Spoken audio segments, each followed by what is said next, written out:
Hi there, welcome to Solutio. I'm Colin Davis, and today is May 12th, 2026. And the websites are soluciopodcast.com, shadowtechalchemy.com, melissamarimovie.com, and melissamarimusic.com. There's also a new Solutio Inner Alchemy Solutio Inner Alchemy Center website that is being built right now, and I'll be telling you about that in the near future. So let me tell you what's on the agenda for today. I've got my notes as usual, and we'll just kind of riff on things like we do, and then we'll talk to you guys in the chat. And if anybody wants to call in, you can do that too. All that information is in the YouTube description. And the title of today's show was Shedding the Ego Skin, and I think that's going to be some of what we talk about. But I've got like 4 things right here. What can we heal in ourselves? What actually can we heal? What's possible? And why do we do this kind of work, this inner alchemy, this shadow work, all of this individuation? Why are we doing this? What can we actually accomplish with this? Shedding the ego skin of beliefs, right? The persona skin. And we'll talk about that. And the question, what about the world? What about the world that we live in here? The obvious civilizational decline that we're experiencing right now. How do we live inside of that? How do we live in a healthy way inside of that? That's another big question. And then the alchemical relationship. Because I'm working on this workshop, I'm doing public workshops now. And I'll be talking more about these ones that I'll be doing in the Austin, Texas area as they get closer. The first one is July 11th, or it may not be the first one, but the one I have actually booked is July 11th at Casa de Luz Village. And I'll tell you more about that as we get closer. But one of the segments of this workshop is the alchemical relationship, even though the workshop itself is generally a shadow work workshop. It's going to orient you towards this whole subject of the shadow and shadow work and all the contents of the shadow and the different ways in which shadow manifests, and the traditional or classical Jungian understanding of the shadow, plus some of my own material, like using the integral 4 quadrants lens to frame the shadow and frame shadow work and all of that. That's all going to be in there. But the alchemical relationship is in the lower left-hand quadrant of shadow work in the 4 quadrant system. And it's the ultimate. It's what, it's the ultimate way to evolve. I mean, you have to do this on your own, regardless of whether you have a partner or not. But then when you do have one, then everything, the whole thing just takes off like crazy. Or it should. If you're doing it right, it's going to take off like crazy. And so this is the ultimate. And so I'm going to talk a little bit about that tonight, because I was taking some notes on that earlier. And so I'm going to go through those. And a lot of times what you guys get in these broadcasts are what I'm what I'm working with in my own work and preparing my own papers and workshops and lectures and whatever's coming up for me.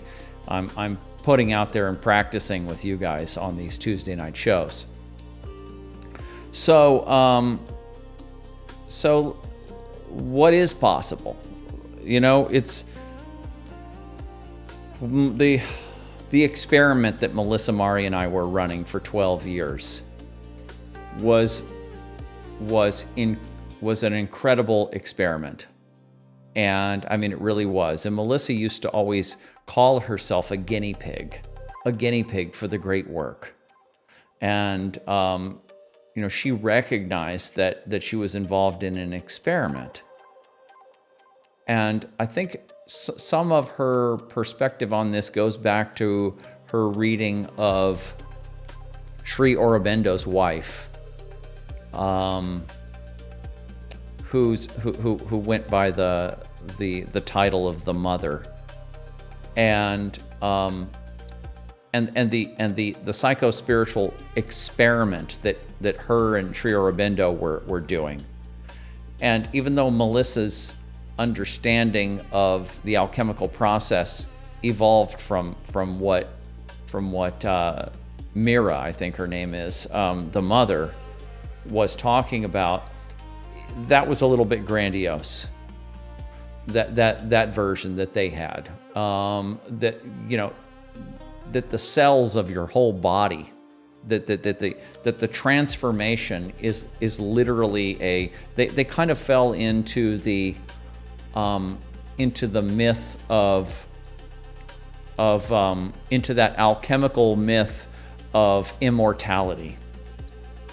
It's like the alchemical myth in the far end of it is immortality, and they kind of fell into that. And so they were really thinking about the transformation that they were doing on themselves psychospiritually as also changing their body, enhancing their body, bringing their body to a higher level of consciousness, tuning up the frequency of the cells themselves. And I mean, that's beautiful and amazing, and probably is happening. But to what degree is it happening, and how much, what can you really do with this work? And so we were running this experiment, and as many of you know who have been following this show, or who have seen the movie about Melissa, or knew Melissa, or just in any way followed us, you know that Melissa passed away of cervical cancer. And that you may also know that you're going to be hard pressed to find anybody who is as dedicated to the work, to the alchemy, to the shadow work as Melissa. And so if you can't stop yourself from, if you can't heal yourself from cervical cancer, well then what can you do? And I would say that in Melissa's case, what this kind of proved is that the big scripts that come down with you in this incarnation, the plot lines, the big narrative structures that come with your incarnation are probably going to be there. And that what your job is to improvise within that structure. There is free will. There is some amount of free will, and you can improvise within that structure, and you can awaken. But can you actually rewrite the fundamental scripts? Maybe not. Can you even become aware of what they are? Well, we were becoming aware of some of the ones that were running us. And especially with Melissa, we got this Persephone myth down. We had that down. See the video called Let It Go by the O1 Experience. Music video. So we really had nailed that this Persephone script was running through some kind of a complex, because complexes have archetypal cores in the Jungian system. So the archetype, the mythological archetype, which is an anthropomorphization, a personalization of a human pattern, of a natural human pattern, that thing was tapped in, that thing was locked in, and that this was the archetype of the cycles, the archetype of the life and death cycles that we all experience, but that some of us experience in a very dramatic way. And we were trying to write Melissa's movie. We're trying to write that out of the script. And then, of course, her father died of cancer at an early age in his 50s. And Melissa had always intuitively believed that fate that she may have that fate as well. And so that became a script. But that wasn't just a script of, that wasn't just a script that, just a neurotic script that was running, that was, there was much more to it than that. It was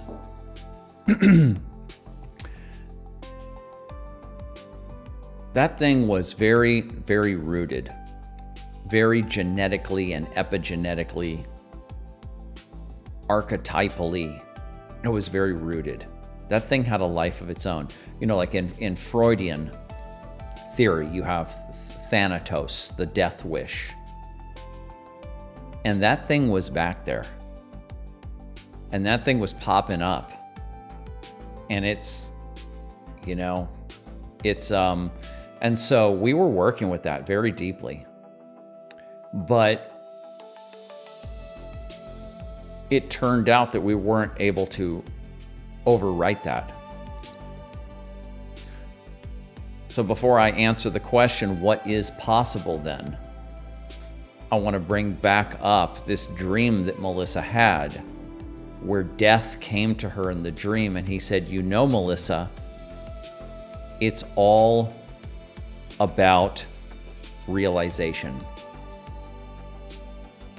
It's all about realization.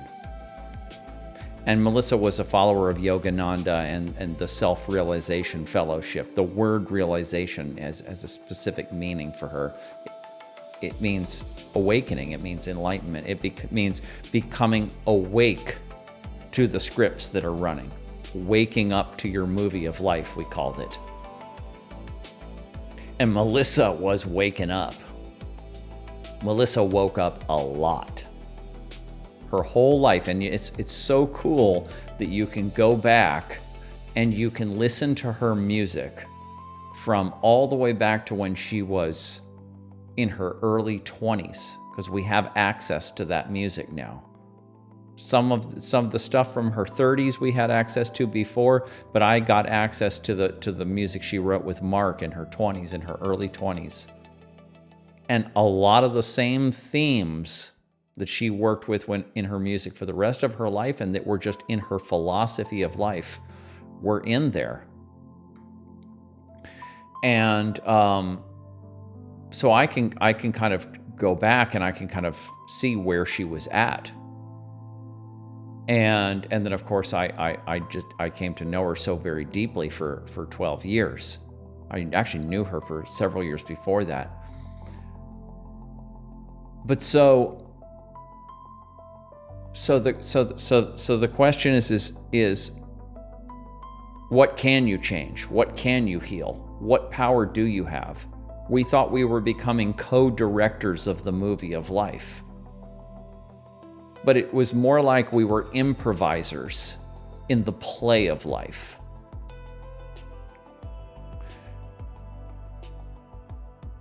And so after she passed, I really had to contemplate our whole mythology that we were living by.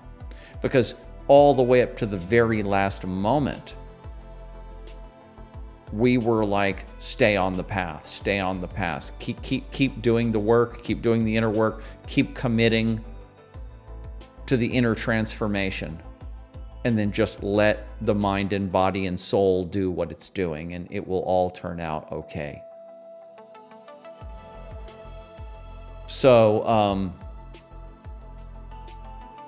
what Death said in the dream was actually what turned out to be more important than the life of the body itself. Self-realization in one lifetime is more important than the length of your life. How much can you self-realize in one lifetime? How much karma can you burn up in one lifetime? How much work, inner development work can you do? How evolved can you get as a human being? That's what's important. And so if that's the standard, then Melissa is she scores an A+. Yeah. But so this is part of the answer of what can we accomplish, what is possible by doing the work. And I wanted to kind of frame it in that larger perspective there. So we are not actually, even though in the alchemical myth there is the archetype of immortality is in there. If we're going to approach that motif, we are doing it by way of reincarnation. We are doing it by way of multiple lifetimes. We are doing it by way of the human species itself, as life reincarnated over and over every time another human is born, as the generations go forward. We're not thinking about our own body and ego living forever. Nature's not into that. That's not how evolution works. That slows down evolution. So, taking that out of the equation, taking the immortality of this body out of the equation,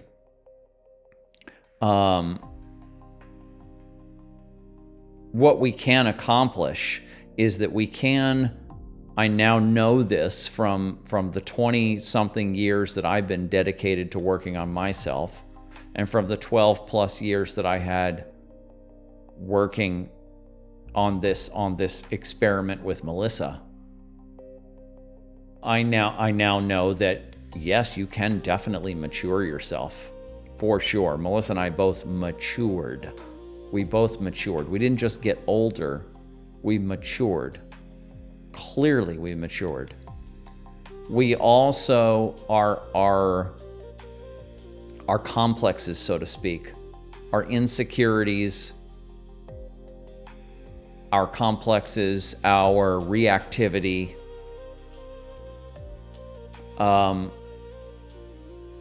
that was smoothed out. That was definitely smoothed out. I see a lot of people, they get older and it just, a great deal of people, perhaps, I don't know what the percentage is, but a lot of people get worse with age. Not better, not cleaner, not healthier, not smoother, not more balanced, less balance, less smooth, less clean.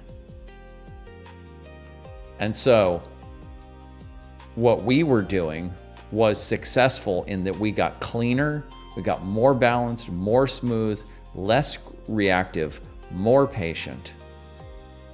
And we were able to mature as human beings.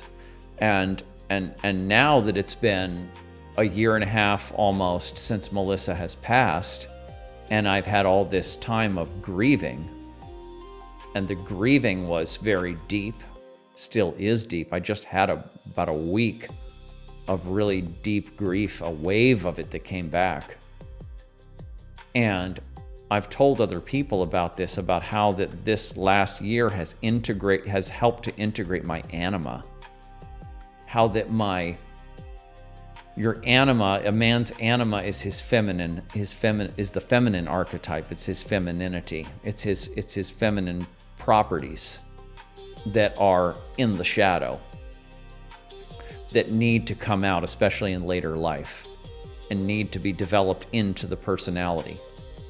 This isn't homosexuality. It's intuition, it's sensitivity, it's compassion, it's access to your heart, all of that. Relatedness, these feminine principles. And that stuff has been, I mean, when Melissa passed, it's like my psyche was just like crashed on the floor. It was just like hanging out. It was like guts hanging out all over the place. And I could literally feel my psyche hanging out of me. It's what it felt like. Because we were so merged. And then she's gone. And then that energy field doesn't have anywhere to connect to.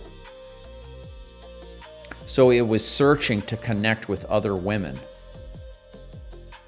And I always have a number of female friends. I always have.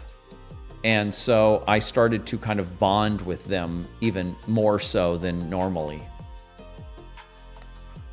And I did it very, openly and transparently, and I told them what was going on with me and where my feelings were and stuff and all of that, and they understood that. But I was able to kind of experiment with this and see where this field is and what's going on. And it's been rough. It's been rough, but the whole process has really brought my awareness of my anima online. And now that it's been a year and a half or so, and it's not just falling out on the floor anymore, and I've been pulling it back into myself. Now it's like I'm greater than I was before. If Melissa hadn't passed, then this would have had to have been done inside the container of the relationship. And it was already happening for sure, but it would have just been a little bit different way of doing it. And so, but I could look back at the time that I've spent working on myself, and I can definitely look at Melissa and where she was when we got together and where she was when her movie ended. And I could see that we made tremendous progress. We weren't able to do everything that our egos wanted to do. We weren't able to make our band that we made together successful, although we made really great art and we loved doing it. And so it was successful. It was very high quality art. Our band, the O1 Experience, and then Deprogram Matrix, and all the material that we put out, our books. So, I mean, we're very proud of our art, and we really loved making it, but we weren't able to get popular or whatever, because just the whole time of that had ended. That's just not where the culture's at anymore. And so that kind of shocked us and everything. We couldn't get all of our ego needs met, but we were able to mature. So when your goal is fine maturation, the maturation of the internal state, right? The polishing of the stone, right? The production of the philosopher's stone. The polishing, or whatever metaphor you want to use. The growing of it, or the polishing of it, or the mining it, refining it. If that's your path, then this work works. You're definitely on the path of enlightenment when you're doing this work, and when you stick with it, you definitely feel that you have evolved. You know you have. You're more balanced, you know yourself better. So the work works. But now some of these complexes that we come with, and some of them are very active and reactive. So, some folks that I work with have some complexes that are giving them physical symptoms that are severe and maybe lifelong even. And trying to get to the root of those and trying to dig up those complexes and try to integrate those things and calm that all down is a lot. And so sometimes the work to be done is intense. It's a lot. There are people most people aren't doing this work. Most people are suffering through their symptoms, and they're not using them. They're not trying to, they're not trying to do alchemy so as to release or cure the symptoms.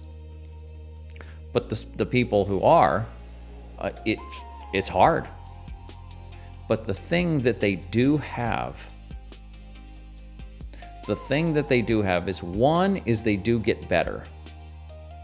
The people who dedicate, the people who are suffering from pretty severe symptoms, different kinds of scripts that came with their incarnation, with their family, and they're serious about it, they are getting better. They will always state that because of their dedication to the work and the seriousness and what they've put into it, that it's better than not doing it. They'll always say that, even if it's not a total cure. The other thing is that their life path has tremendous meaning. So even though they're suffering, there's tremendous meaning in it by doing the work and using the symptom as a doorway into self-knowledge and the maturation of the soul. So even though the physical symptoms are still there and they're not going away completely, they are on a magnificent, they're on a hero's journey,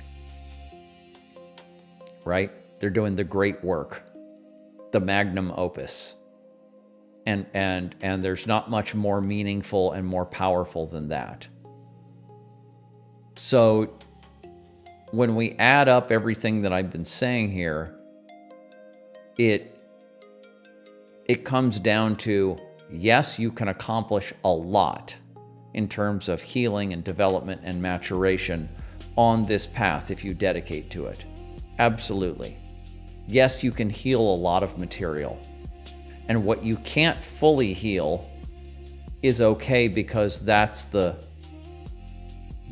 impetus, that's the doorway, that's the reason why you got into the work, and then you found out that it was about realization. It was about inner maturation or enlightenment of the soul.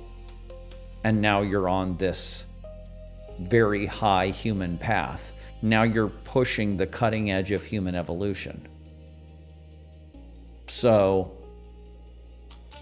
we have to be honest about what we can do and what this work is all about, and it's not always just about what our ego wants it to be about. So there's some comments on that question of what we can do and what's possible in terms of healing and enlightenment on this path. The other thing I had written down here was shedding the ego skin of beliefs, and this was the title, and we'll see if I keep the title of this video. But so when you start to really dig down, when you start really doing that inventory on yourself of what's popping up, what roots are popping up into consciousness, what ugly stuff, what shadow stuff, what kind of aggression or shame or grief or sexuality or narcissism or envy or whatever shadow material is poking up. Your projections, you notice that you're projecting onto people, and this stuff starts poking up, and you start noticing, wow, I got this stuff in me. Okay, great. Now you're doing the inventory. Now you're beginning the work. And when you start digging down into this stuff, you'll find that it's not just feelings that you have. It's not just drives or energies that you have, but that there's whole packages or networks of beliefs that are not yours. They're not your beliefs. You picked them up. You picked them up from your family. You picked them up from your husband or your wife. You picked them up from your church or your community group or from workplace or from your university you went to, or from the media and the groups that you hang out with. You picked these beliefs up. When it comes to things like beliefs around illnesses, a lot of this comes from the family and their families and the greater culture. But when you start digging into yourself, you start finding these packages of scripts, these beliefs, these cultural scripting, this cultural scripting. And you have to pull that apart. You have to unwind that. Why do I believe that? Even though it seems obvious. A lot of your beliefs, if you start to question them, you'll think, oh, well, it's obvious. Of course it's this way. But then if it's so obvious, how come there's so many other people that don't have those beliefs? Why isn't it obvious to them? So you have to go in there and you have to go, okay, well, maybe this belief is sitting in a whole network of beliefs, a whole topology of belief. And maybe this thing is, maybe this Robert Anton Wilson uses the term reality tunnel. Everybody has their own reality tunnel. Everybody has their own simulation, their own movie of life, their own backstory. I remember that just came to me just now. When Melissa and I first got together and we were pulling this stuff apart, we used that term backstory, your backstory. Yes. I'm gonna write that down so I can keep that again, keep using that. Your backstory. The backstory is the whole network of beliefs, and in Jungian psychology, these belong in your ego, but especially the part of your ego that they call the persona. The persona is the mask, and it's in Freudian psychology, it's the superego. You have the ego and the superego. I still like the ego and superego concept. It's like it's super to it. It's outward facing. It's above it. It's a layer above. So you have your consciousness, your ego, and then you have this layer of perceptions and beliefs, sensitivities, all kinds of psychological material that is there to help you interface with your family and your group and your culture and your whole society and where you fit in that society. And so this superego or persona is getting built without your consciousness over the course of your life. So you have this identity.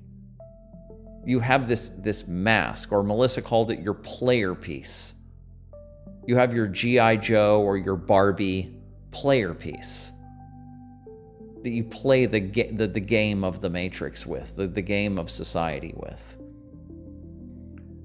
And you have your whole identity around that, and that identity has within it all of these built-in scripts.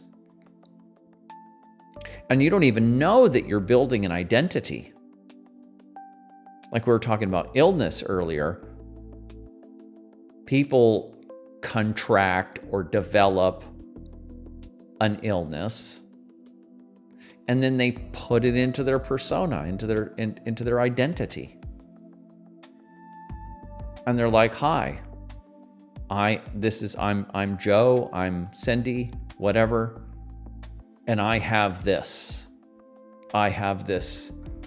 genetic disease," right? And you write it down on forms when you apply for this or that with the government and blah, blah, blah, and it becomes part of you. It's part of your mask, it's part of your costume, it's part of your identity. And then when you want to heal yourself, you want to transcend this situation because it's limiting you, you end up finding out how rooted these identity structures are, these persona scripts are, and how these things, they have roots. They go all the way down to a complex. They go all the way down to an archetype. They can be deeply rooted. So when you start to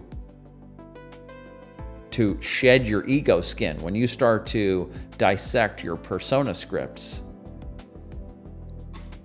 your ego scripts, when you start to pull this stuff apart and question all these beliefs, all kinds of beliefs, every kind of belief, every cultural belief, familial belief, whatever it is, beliefs about men and women or politics, or beliefs about, how other people see you, how other people see people like you, your place in the world, whether you're accepted or rejected, whether you can or can't do something, whether some possibility is available to you or not available to you, whether you're heroic or whether you're wounded, whatever, all these kinds of things. On and on and on and on. And you start pulling these things apart, you find out that it hurts. It's like pulling a scab off. It hurts to pull these identity traits off. And to go, well, maybe my beliefs about this are not, maybe they're not mine. Maybe they're not mine. And maybe there's a whole structure in me. Maybe there's multiple structures in me that are part of this illness, or part of this symptom, or part of this reactivity that I have, or whatever it is, that is not mine. It's my mom's, it's my dad's, it's my grandparents. So you got to pull this stuff off, and it hurts. And I've noticed, for example, like in red pill world, it's so interesting that people naturally grew up in the culture, and the mythologies, the public myths, let's say, of the culture are given to them, and they just believe them by default. And then you can have this red pill awakening, this initiation into the shadow side of reality. And then you realize, wow, what I thought about this event, September 11th or COVID or World War II or whatever it is, going to the moon, whatever subject. Wow, this might not be true. And it shatters you for a while, and it hurts. And then you fall down the rabbit hole, so to speak. And so then you don't know what to believe. And now you're very vulnerable. And then the ego wants to attach to new beliefs. It really wants to attach to new beliefs. And so you dropped the beliefs about America's the greatest country in the world, or whatever your country is, and blah, blah, blah, and we're the good ones and they're the bad ones. And you let's say you dropped those kinds of beliefs, but then you picked up something else. The earth is flat. We never went to the moon. There are no such things as viruses. The New World Order's trying to exterminate us. You picked up all these things instead. And did you know objectively, is any of that? You don't know. Just another group that you identify with, another group of outsiders that you now feel an affinity towards. This is their group belief. And so you've just you dropped one belief and you just picked up another without analyzing. And it doesn't matter, really doesn't matter in most cases how objectively true any of these things are. Not on this path. What we're working with is the structures of beliefs themselves. We're learning to be able to add and shed beliefs as necessary. Use beliefs as vehicles to get you from point A to point B, and then when you've outgrown them, let go of them without too much damage to yourself, and then take on something else that works better. It's called evolution. It's called evolving. It's called maturing and growing up. And so this brings me to, I was thinking about this earlier, and I remember John Lilly's quote, which I periodically bring back up. It's a little bit of a obtuse quote. It's kind of a little bit difficult to kind of read clean or to understand, but I'll explain it. In the province of the mind, what one start again. I already messed it up. In the province of the mind, what one believes to be true is true or becomes true within certain limits to be found experientially and experimentally. These limits are further beliefs to be transcended. In the province of the mind, there are no limits. And then he goes on and says, in the province of connected minds, what the network believes to be true either is true or becomes true within certain limits to be found experientially and experimentally. These limits are further beliefs to be transcended. In the network's mind, there are no limits. So what you're doing on this path is you are finding the limits of your perceptions and your beliefs. What are these beliefs? Where do they plug in? And then what happens if I lift this off? If I lift this belief off, if I find the limits of this belief, and then I can pull that off. I found where this thing comes from, and I can pull it off. Well, then something else has to come in its place. So I experience and I experiment and I find the limits of my thinking, and then I alter my thinking and I replace my old thinking with my new thinking. And then when it is time to replace that scripting, then I go ahead and I do that again. And I keep doing it, and there are no limits. I find the limits of my beliefs, of my thoughts. I break through those limits, and then I realize that the new limits, the new replacements are also limitations, and they have to be transcended. And so this applies for the personal mind, and it applies for the culture, what he calls the network of connected mind. Right? So the group itself is doing this.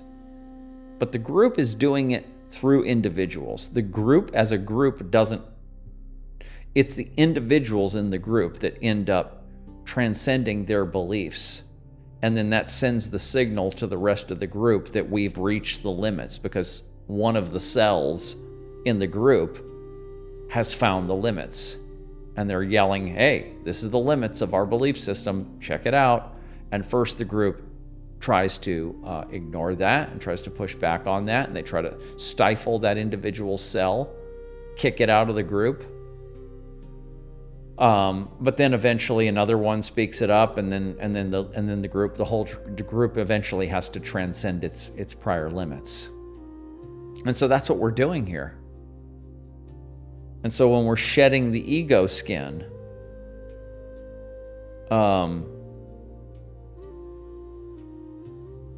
that's what we're doing here. And when these beliefs have to do with things going on in our bodies, then it's not just the mind that's actually putting up a fight to transcending these things. There's deeper levels of let's say psychoid, Jung called it. The psychoid is the merger of the body and the psyche, where your physiology and your chemical physiology, your hormonal system and your endocrine system and all that stuff actually starts to touch the level of psyche. It's all one system, body and mind. And so when you have physical symptoms, these are physical beliefs. These are beliefs in the body, beliefs of the body. And then you start to come up here and you say, I'm going to change my thoughts. And you think that that's going to change the body. Well, it's connected down there, but there's roots and goes into your whole body system. So we're all really, the few of us who are on this path, who are alchemists who are doing this, we're experimenting with different processes to try to unwind these beliefs that go from the persona down to the personal ego, into the feeling structure and into the body itself. Right? So we're figuring it out. Like Lily says, these things are to be discovered experientially and experimentally. That's what the alchemist does. In fact, what was that book by John Lilly? It's called The Scientist. But we could just say The Alchemist. Okay, where are we on our agenda for today? It's 8:18 in the evening my time, so we've been talking for about 45 minutes or so. And if anybody has anything to add in, you're free to do so. And now we're moving towards, I was going to save the alchemical relationship subject for later in the broadcast. And so, JG Gunner, what's going on, brother? Thanks for your nice comments on my channel. 2 a.m. Oh, well, wow. I appreciate you staying up. If you missed the beginning, you can go back and watch it later. And just this brings up, as I get more of you guys from Europe and the UK, I'll start doing another show. Like I was thinking I'll do one on I did a couple of them already on Saturdays or Sundays at like noon my time, which would be 6 p.m. in the UK. And so I might do one of those once a month. Once I'm sure that there's at least a number of you guys that are going to be on, then I'll do that. When I first started the show, I just didn't have enough people to make it worth it. But so I will probably do that, and you'll get a chance to hang out or to call in or whatever during earlier hours. But for now, we'll just keep doing this. Yeah, I appreciate you being there, and before you go to bed or whatever, if you want to say anything or put anything in there and have us discuss it, we can do that. So let me go back to my list here. Now, the third thing, right, we'll take a little bit longer before we get to the alchemical relationship subject. That'll be kind of the final thing that we'll probably work with today. What about the question is, what about the world? What about the decline? How do we live through the decline?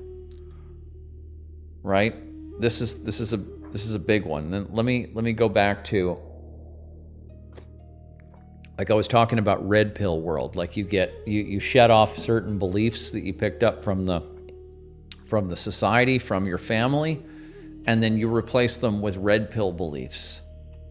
But you didn't know you were doing it. So you want to become conscious of that. But one of the things that you pick up in red pill world is an awareness that is starting to dawn on more and more people that the whole thing that we've built that we call modernity, modern civilization, is very precarious and is very delicately balanced and is very fragile and is not very sustainable, not just in an environmental way, but in a cultural way, and in a way that where people don't go mentally ill. Because the current system, the way it is now, the way everything is just moving so fast, and we're so split off from each other, and that the technology is great in some ways, but then it's also very alienating, and just the constant toxic stream of media and everything. I mean, we could just go on and on about the ills of modern and especially postmodern civilization. And the whole economic system, and how that the economic system forces you into the rat race, so to speak, and then you can't be present with your family, and just on and on and on. And so when you're on this path, when you're on the alchemy path, and you're doing a whole different thing. You're doing the self-healing thing, you're doing the inner evolution thing, you're doing the maturation of your soul thing. When you're on that path, you're already an outsider. You don't have to play by the same rules. You don't have to worry about the stuff that all the normies are worrying about. Although you have to put food in your mouth, you need a roof over your head. You need some basic things that you need from the Matrix. So you have to kind of find a balance with the Matrix there. But you don't have to go with, my career this and my university degree and my retirement and blah, blah, blah, and blah, blah, blah. All of the my insurance, this and that, and all the different worries and postmodern worries that people have now, that most people in human history never even worried about. We still worry about, feeding yourself and feeding and clothing yourself and taking care of your children and putting a roof over your head. That stuff is all the same. But all the other stuff, no. So we have to be very conscious in the same way we were talking about pulling out the beliefs as part of the shadow work and tracing down the beliefs all the way down to the body. Shedding the ego skin, pulling that apart. When we were talking about that, this is where we're actually doing it in regards into integral system. It's the lower right-hand quadrant. Instead of the two left-hand quadrants, it's the lower right-hand quadrant. And this is where we're pulling apart all of our lifestyle choices and everything that has to do with how we interact with society. And really, really challenging and really analyzing how do we relate, how do we do business with people? What business are we even in? Is that really clean? Is that really transparent? Is that in alignment with my psychospiritual path? Right? And then, what contracts am I signing into? Express or implied contracts. Where's my money going? Where's my attention going in terms of the greater system? Am I feeding some system that I don't want to feed? That it's not good for the world. It's not good for me. So you start having to analyze in the same way that doing the shadow work has you analyzing your own inner material. This has you analyzing how your footprint, let's say, your footprint in the world. Not just your environmental footprint, that's part of it, but your contracts and how you're actually plugging into the matrix. So that all has to be pulled apart. And you have to basically design a custom life for yourself, a custom lifestyle for yourself. Melissa had this term life art, and that we're life artists. And so basically we can look at the process of customizing our lives like an artist makes a work of art. This also had to do with our understanding of living in the movie of life. Becoming directors of the movie of life. But just in general, being a life artist is approaching everything from the perspective of being a creator, being an artistic creator. And so you can kind of take that attitude and you can just bring that into everything that you're doing in life. And so this is part of what I wanted to say on this subject of how do we live in this time and manage the decline in all of that. Let's see what Gunner's saying. How do I find a good IFS therapist? What are the markers of a good one and a bad one? There is, your experience with them is all you can really say. I'll dig up there's a database. There's at least a database. There's probably many databases. Are you using any kind of AI program like Grok or ChatGPT or Claude? I would say use one of those, and because I can't remember off the top of my head what the one I knew about was. But just go in there and say, I'm looking for a database of IFS therapists in the UK or even around where you live, and it'll find it for you. And these IFS therapists, they are, most people who put themselves out there as an IFS therapist are certified in different levels of certification. And so you're probably looking for somebody that's at level 2. I think level 3 is like a trainer. Level 1 is a practitioner, and if you like the person that you're working with and they're level 1, well, then that's fine. If they're doing the work regularly and you like them, it doesn't really matter. Because it really all depends. Because the thing about this stuff is, all these kinds of things is that it's like with any kind of education. You have your basic training, and your training teaches you the system as the system was designed. And so then you bring the system into your practice, and then you practice according to the system. And okay, if you've achieved level 2, 3, 5, 10, whatever it is of the system, then then great, you can practice according to the system very well. Or potentially you could.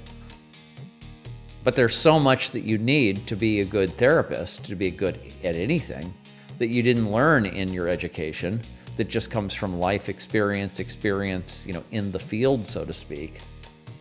and the your personality and your natural capacities and all of that, to where the education just becomes like the first stepping stone.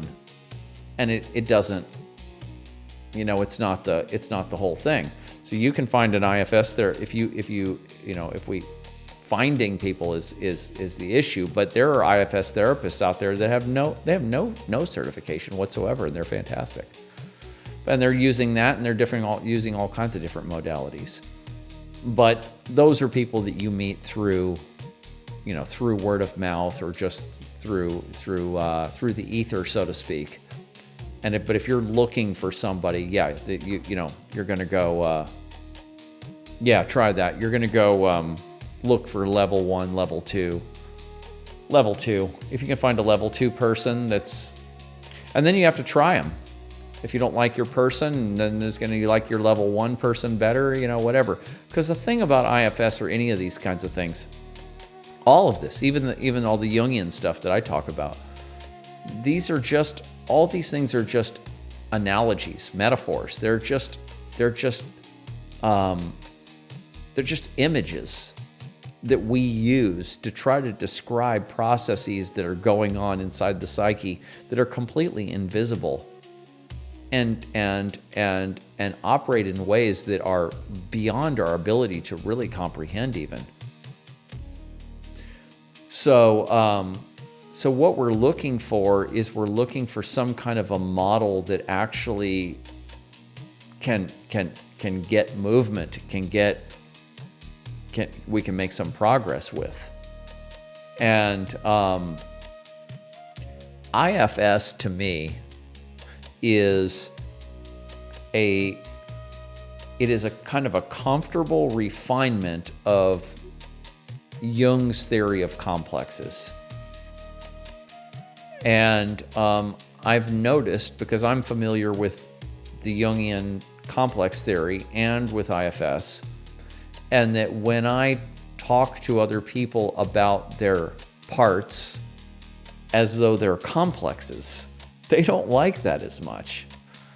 It feels machine-like, or it feels materialistic, or it feels cold.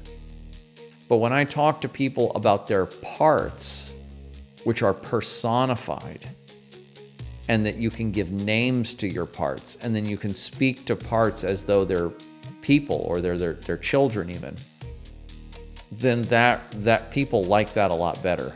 That resonates. That's easier, and you might even say that the parts like it better.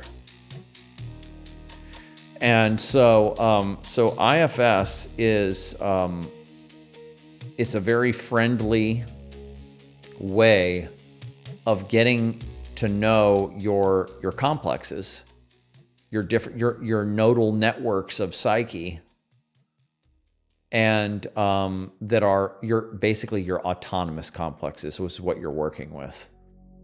Because the rest of the whole complex system of the psyche is just doing what it's doing. It's like the organs of your body. You don't need to know what they are, how they work. They're just working. And as long as they're not giving you any trouble, then you don't need to know much about them. It's the autonomous complexes that we need to know something about. The ones that are acting out. The ones that are repressing energy, or dumping it into the body, or dumping it onto each other through conflicts, or requiring some kind of coping strategy like an addiction. Those are the complexes that are autonomous complexes, and they're the ones that need to be addressed, and need to be named, and they need to be traced down, and figure out where they're coming from, and what their perspectives are. And actually, I was gonna talk about this, and I think maybe I should see where we are in time right now. Soon I should go into the alchemical relationships segment, and I have some stuff on IFS in there. But so I like IFS. And I've known about it for quite a number of years, and Melissa, we have a mentor, so to speak, named C. Michael Smith. and crow's nest shamanism. And he's he's a sort of a high level kind of IFS guy, as well as a white shaman who's trained in Peru and all of that. But and he's a PhD Jungian. He's a badass. But he's somebody that I can always talk to about IFS if I need to. And there's another friend of ours now named Ayan Farvahar, and he's a great author on the subject. But I'm reading his book right now, actually. And so I have access to IFS people, and I've been looking at it and everything, but I never fully bought into it. I never fully bought into it. It was always like, this is kind of it's kind of dumbed down, is kind of what I thought. Kind of thought it was dumbed down. But now where I am with it, years later, now I'm like, this is necessary. The way it's designed and the way the way the parts are described and all of that is, in a way, it's kind of childlike, but it's kind of like, well, that's where the autonomous complex is split off, was in childhood. Your childhood or your parents or ancestors. So it's like it really approaches it from the right level of consciousness. It really does. And personifying these parts like that really does, it accesses compassion. It brings in your natural parent consciousness comes online. And it's close to Jungian psychology.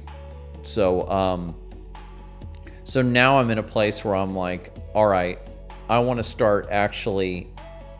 I mean, Melissa and I were using it for years, just in sort of a rough way. We just sort of made our own version of it that we used. But now I'm reading Ayan's book, and I'm gonna kind of force myself to really kind of get more familiar with the actual practices and all of that, so I can start using it, I think, more formally. But not everybody also has the same level of access to their parts. Women typically have better access, but not all women, and it's kind of a stereotype, but I don't actually have very good access to my individual parts. Melissa did. We had quite a number of parts that we had named, and that we talked to and worked with, maybe like 7 or 8 parts. And I just got one child part that I haven't been able to kind of differentiate very much. There's more than one, but I kind of feel like they all kind of fall under that. They all kind of stick back together, which kind of just means that I'm not as split up. I'm not as dissociated. And so, but yeah, so anyway, yeah, it's great.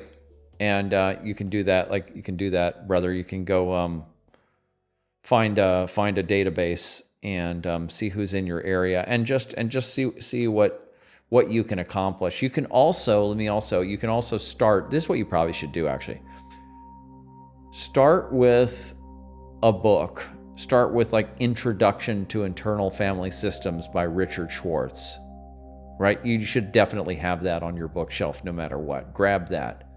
There's another one that's kind of cartoonish, which is really good, actually, called We All Have Parts by Colin West. That one I have a copy of here, and McCall, he tells his clients to get that one because it's real simple. But I think the Introduction to Internal Family Systems is also. And just familiarize yourself with it. And then you can also talk to ChatGPT or Grok or Claude. And you can do IFS with, let's say you're doing it with Claude. You can actually say Claude, teach me IFS, teach me some basic IFS, and let me tell you what I want to work with, and just use your AI program as your therapist for a little while, not thinking that that's going to be the be-all, end-all. That's definitely not. You really need another human being who has intuition and has access to a human field of energy. But that's why doing it in person is really the best way. But you can do some mock IFS with an AI program, and just get yourself a little bit familiar with it, and then go to your person, and then you'll have a little bit of background going on there, and then see what you can do, and let me know. So now, where are we? So now, let us go now. We're having a pretty quiet broadcast this week. Last week we were having a lot of conversations, and we're pretty chill today. And so let's go into these notes that I have on the alchemical relationship. I was hoping some of these ladies that we had on last week would show up, and maybe they will. And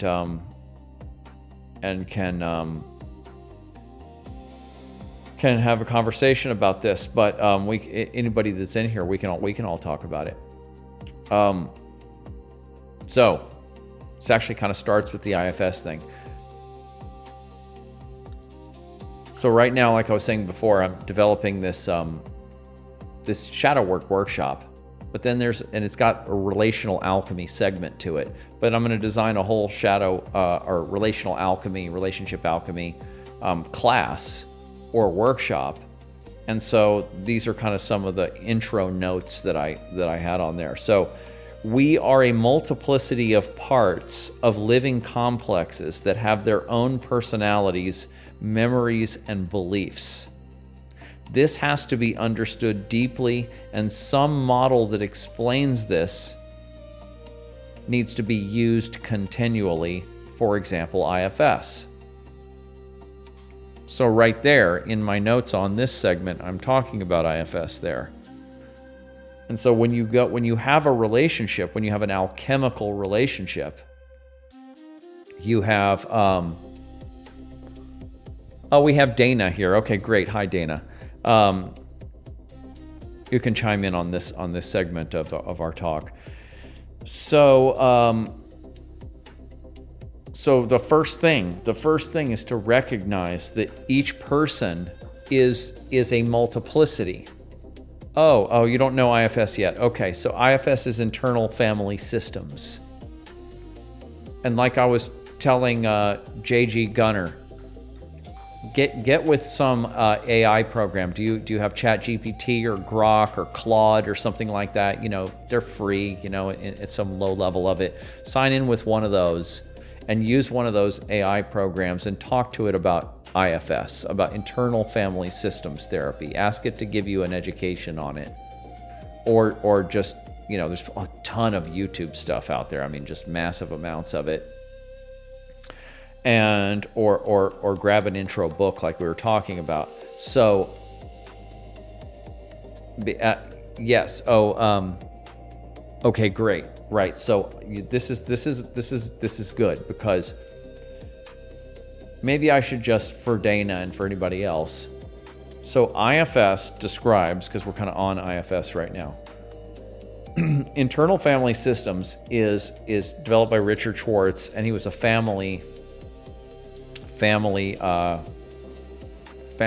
what's the type of therapy?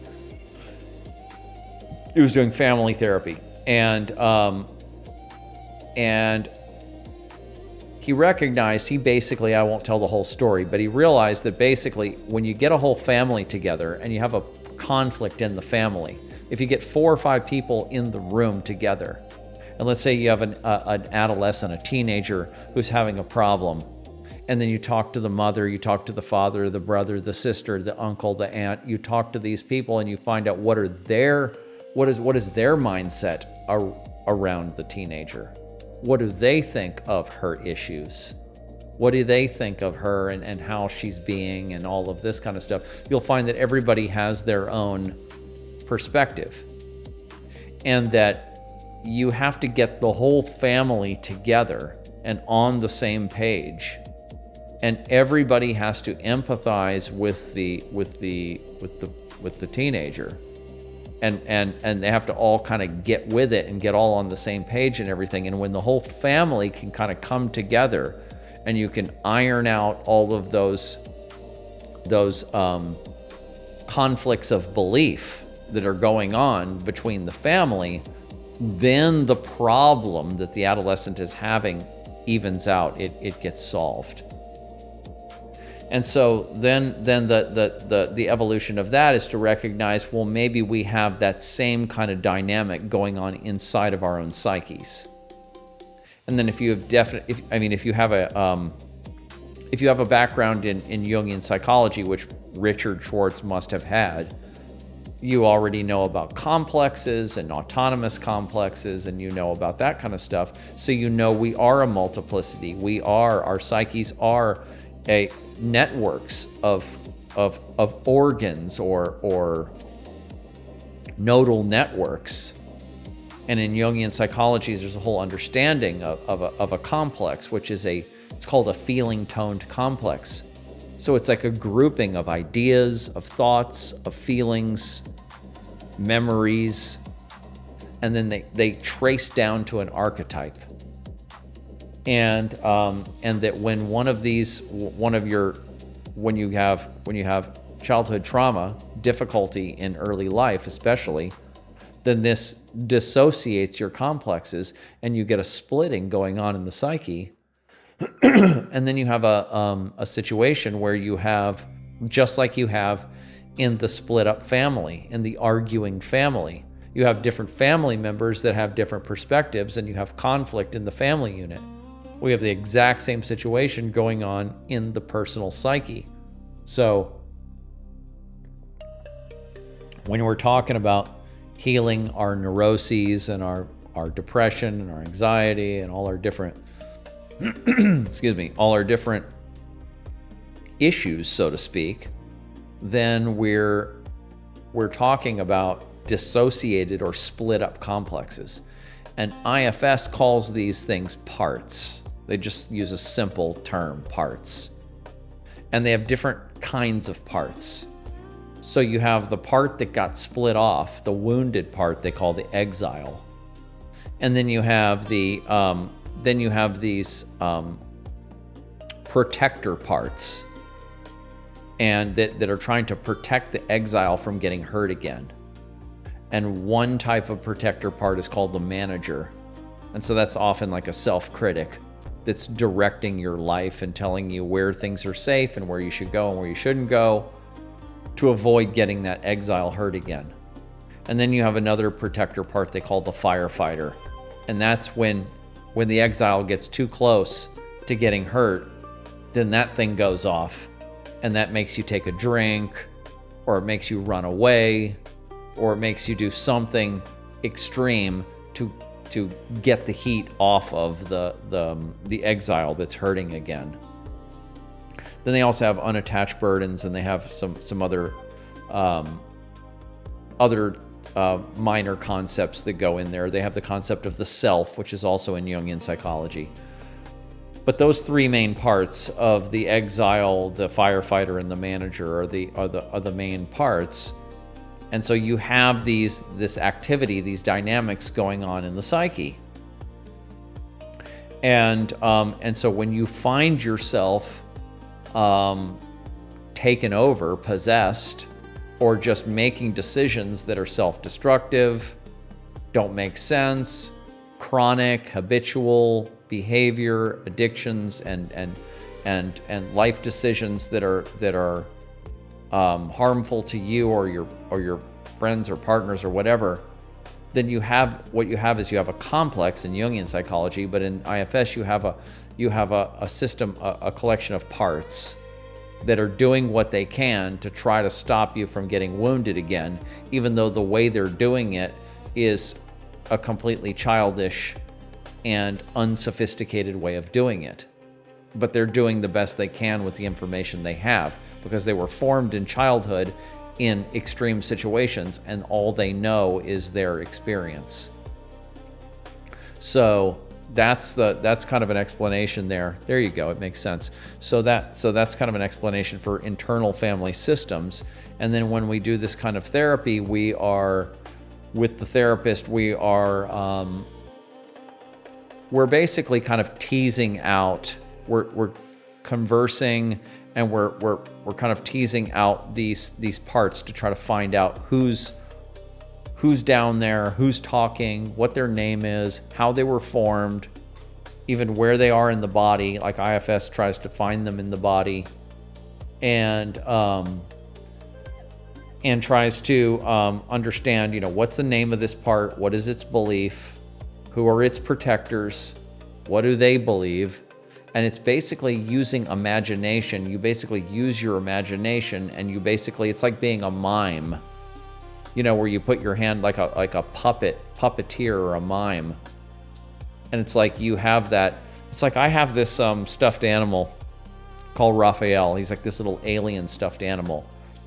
And when I pick him up, I can talk his personality.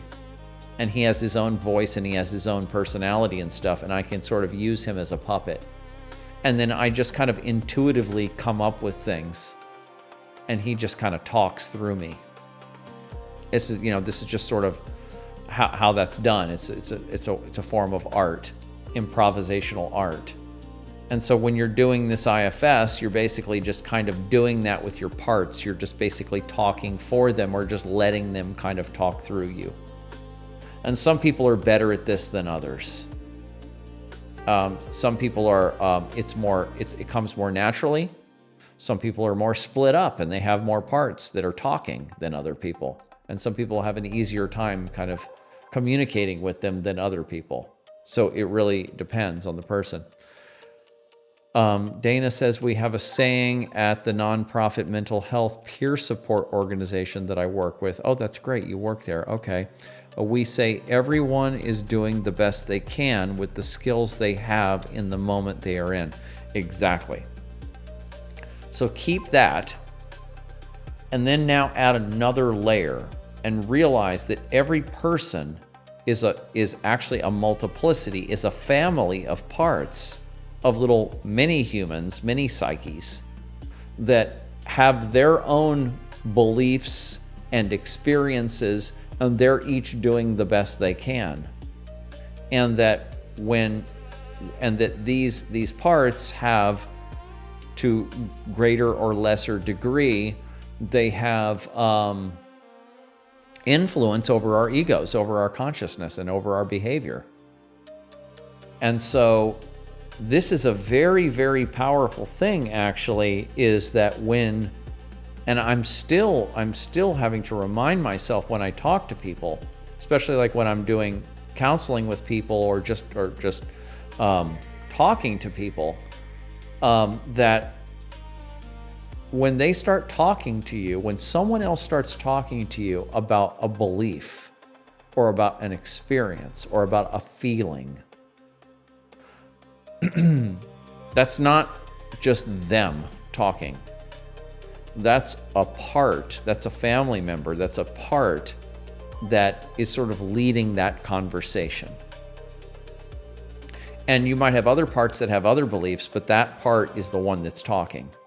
And so when someone's telling you about an experience they had, and what it means to them, and how they experienced this, and how it's, plaguing them, let's say it's some kind of pathological thing, they're having difficulty with something, and they're feeling, I feel like such a loser, they might say, and why can't I get over this? And then as you start pulling it apart, you start hearing more and more language, and the language starts coming out, and then you realize that that's a part that believes those things.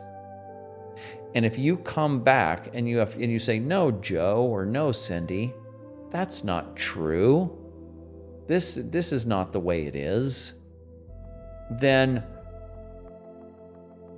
you're basically telling a child part that sees the world that way, that things are different from what they actually have experienced. And the adult version, the adult ego part of that person will actually listen to you and go, yeah, you're right. I know that's not the way it is, but I just can't seem to get it. Or they might react and they might say, no, don't tell me that. I know what I'm talking about. I know what this is. And they might, their ego would be, we would say the ego is identified with the complex. It's identified with the part. So the conscious adult person is speaking on behalf of the part. So the part is convinced the adult that this is the way it is. But in a lot of people, they'll come into therapy and they'll be like, okay, so I sometimes believe these things and I say these things and do these things, but then another part of me comes in and says, no, that was a long time ago. This isn't the case anymore. So you have different beliefs going on, different parts, or a contradiction between the adult ego and an old dissociated exiled part and its protectors. So when we're talking to people and working with people, we're working with a community. And we need to find out who's in that community and how is the best way to talk to each of those parts. And some people who are pretty wounded, they might not even be schizophrenics. And I've worked with one schizophrenic, like a bona fide one, and it's a real trip. It's a real trip, but most people don't go that far, and but once you realize that there's multiple parts in there, you can track them, and you can be like, oh, this part's online. Oh, now this part's online. Oh, now this part's on. This sentence that came out of their mouth is coming from this part. And then a minute later, this sentence that came out is coming from another part. It's not one person. And this has been known, for 100 years or more in different schools of psychology, especially Jungian psychology. But we just keep forgetting. It's so easy to forget. I even forget. It's so easy to forget that when someone's talking, it's different parts talking, and so Gunnar says, how does one sit and process such turbulent parts which can bring up deep emotionals? Well, you have to develop a tolerance for sitting with your emotions. So this is where Melissa and I always taught this process called emotional processing, or what John Ruskin calls emotional clearing. It's very simple. When you get triggered by a complex, by a part, by something in your partner, by the world, whatever it is, and you find yourself triggered, you find a complex or a part is active, you have to sit with that and give all your attention to that feeling or those feelings and allow those feelings to come up, whether they're anger, whether they're sadness, grief, or whatever they are. And there's usually a thought-based script that goes on top, trying to tell you what it means, and this person's bad, or I'm bad, or they're bad, or whatever it is. But then there's the feeling below, and that's what you want to work with. And you want to let the feeling just sort of come through your body. And you want to learn through practicing this how to use your body as a way to metabolize feelings.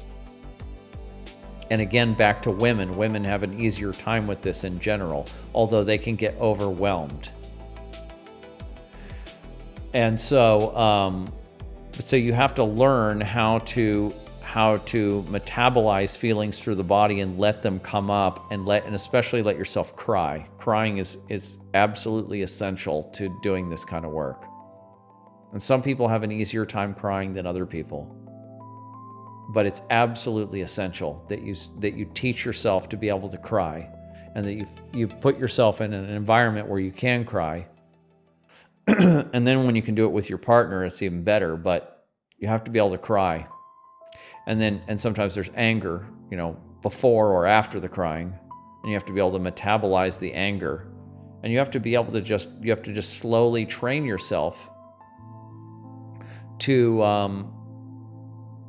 allow deep emotions to come through you and not become afraid of them, or not try to cut them off, not try to shut them down and repress them back down again.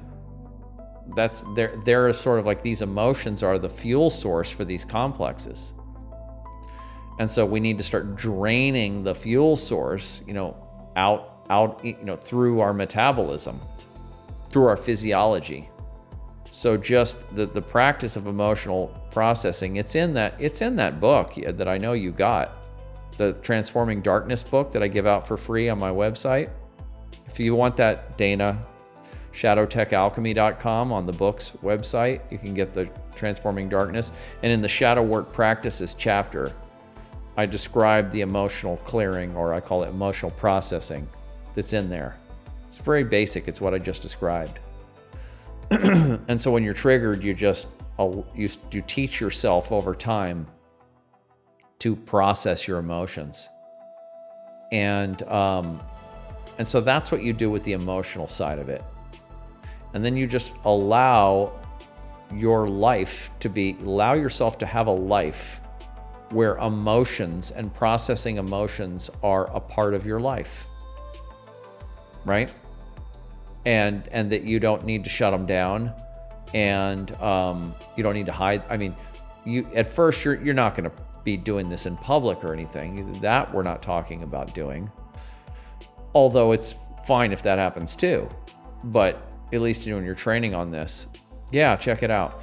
And then when you're training on this, you're doing it alone or with your intimate partner. So that's what we're doing with emotions. But so let me get back to my relational alchemy notes here, relationship alchemy. Number 2 was, when in conflict, recognize that when he or she says, this is the same thing. When in conflict, recognize that when he or she says, I feel this, or I believe this, it's not her talking as a unified single ego. It's a collective, it's a family talking, and what she is saying in that moment is what a part or a complex is saying and believing. It's so easy to forget we are parts because the human looks and sounds unified. Okay, that's exactly what we've been talking about. Okay. When you can recognize the languages and beliefs of different parts within the other, then you can have an evolved relationship. Okay, so that's where we're going with this. Tolerating conflict. Both parties have to be able to tolerate conflict and know in the moment that what is going on is evolution. This doesn't feel good, but we're evolving through this. That's kind of what you're saying to yourself as you're in a conflict with somebody. I know this doesn't feel good. I want this to end, but I know that this is a process that is part of my evolution. This doesn't feel good, but we're evolving through this. We're learning about our parts and their beliefs through this conflict. Right. So, let me see if I have anything else on that in here.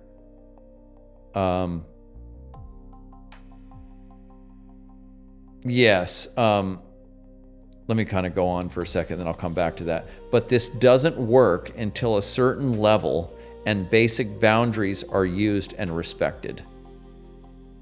Let me say one more thing, then I'll comment on this. Starts with commitment. It starts with the commitment by two people to use the relationship to evolve beyond all else.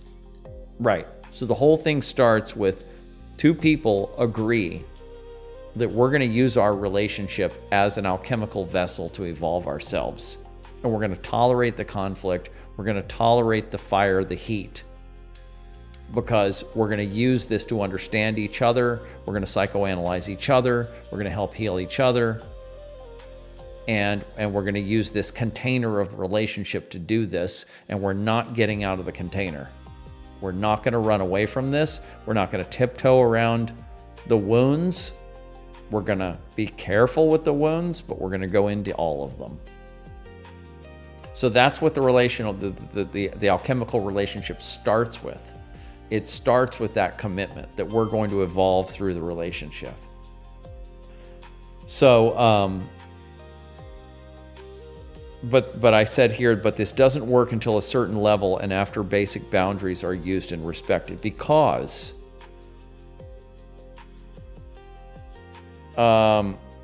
let me add something right there for myself. It's the 50-50 rule. And that is that when you have a conflict with somebody, you have to completely recognize and take this into your belief system that there is no conflict that the other person started without you, without one of your parts. And when you have this understanding of parts or complexes, then it's a lot easier to understand how even if somebody else starts a conflict, it's obviously them. They started it. It's obvious. There was a part of you that was feeding into the field passively, surreptitiously, under the surface. And it's two or more parts that are having a dance there. It takes two to tango, they say. So there's unconscious parts which are poking and prodding or pushing and pulling under the surface in the unconscious between the two people, because there's a psyche between the two of you. The two form a field. And most of what's going on in that field is in the unconscious. And so when a conflict starts, it's like any war. Wars don't just start when somebody just attacks another country. There's always the lead-up stuff. So it's the same thing here. So when you have a conflict with your partner, a friend, a family member, you have to recognize that you're part of the problem too. You're part of the conflict too, or your parts are getting somehow, there is a feeding cycle going on. This is where it goes to Eckhart Tolle's pain body concept. This is also related to this, Eckhart Tolle's pain body concept, where you have a complex that's basically a parasite and it feeds on suffering. And that's kind of a pessimistic or ugly way of looking at it, but it actually does fit on certain types of complexes. And so you have these parts that are used to the energy of conflict. And so they're stirring it up, and this is what they want to keep turning over and over again. They basically eat this kind of energy, you could say. So whenever you have a conflict, you have to, when you start to analyze it and go, what just happened there? You have to ask yourself, even if the other person was the attacker, the person who got attacked has to ask themselves, what in me wanted this? It's not you, it's a part. And obviously the one who was the aggressor has to obviously ask that. What in me got triggered and wanted to do this? What part, what parts? So, but both people have to analyze themselves. Now, I said in here, this doesn't work until you reach a certain level of the establishment of boundaries in the relationship. Because a lot of people are at the level where they're still trying to develop proper boundaries with other people, with men and women. You know, especially with women, but with both sexes. People people being able to establish boundaries and not let other people dump their junk into your field, bully you, be passive aggressive with you, or gaslight you, these kinds of things. You have to develop that basic kind of like monkey level, primate level boundaries of two animals that need to figure out where you are and how you're going to relate physically to the other person, and how another person can't just override your boundaries and disrespect your space physically and mentally. So that's something that people sort of typically develop in adolescence. And bullying that goes on, boys bullying other boys bullying girls, girls bullying each other, these kinds of things. This goes on in adolescence, but a lot of people don't, that gets carried over into adulthood, and it can get carried over into your 20s and 30s. Hopefully by the time you're in your 30s, you're getting a handle on your boundaries, if you didn't already. A lot of people do early on. Their parents had good boundaries, and so they just kind of picked it up, and it's natural. They picked it up genetically and culturally in the family. But a lot of us are still working on boundaries. And so if you're still working on basic boundaries and you find that you've been on the victim side of the coin, and that you've been getting bullied, harassed, manipulated, gaslit, by other people, and then I come in and say, well, it's half your problem that person attacked you. It's true, but they're just not at the level of where they can accept that yet, or that it's safe to do that. It's not maybe safe for them to take responsibility for somebody else's behavior, or to try to understand this. So this is kind of a high-level thing that kind of applies to people who are at least at the level of where they can have basic boundaries.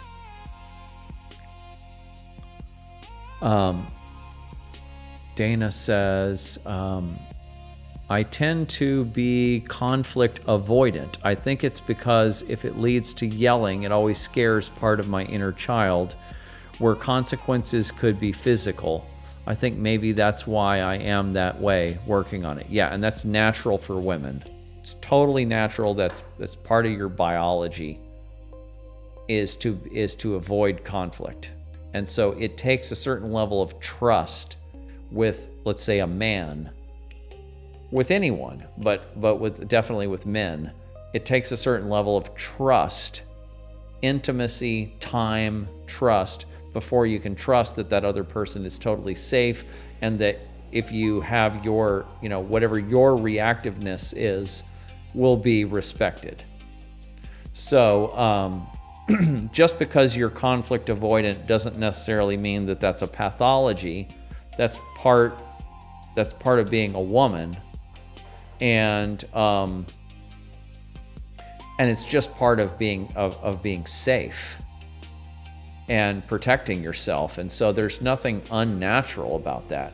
But like you said, working on it and going to the next level of this, and working on it with people that you can trust and all of that, then you can start to experiment. And I know Melissa had to do this with me, is she had to experiment for a while on how Melissa was also cautious because of her past experience with men and being in bad situations. She had to figure out where was the safety line with me. And that still kind of hung on for a few years, really. But we had enough fights and enough conflict to where she figured out,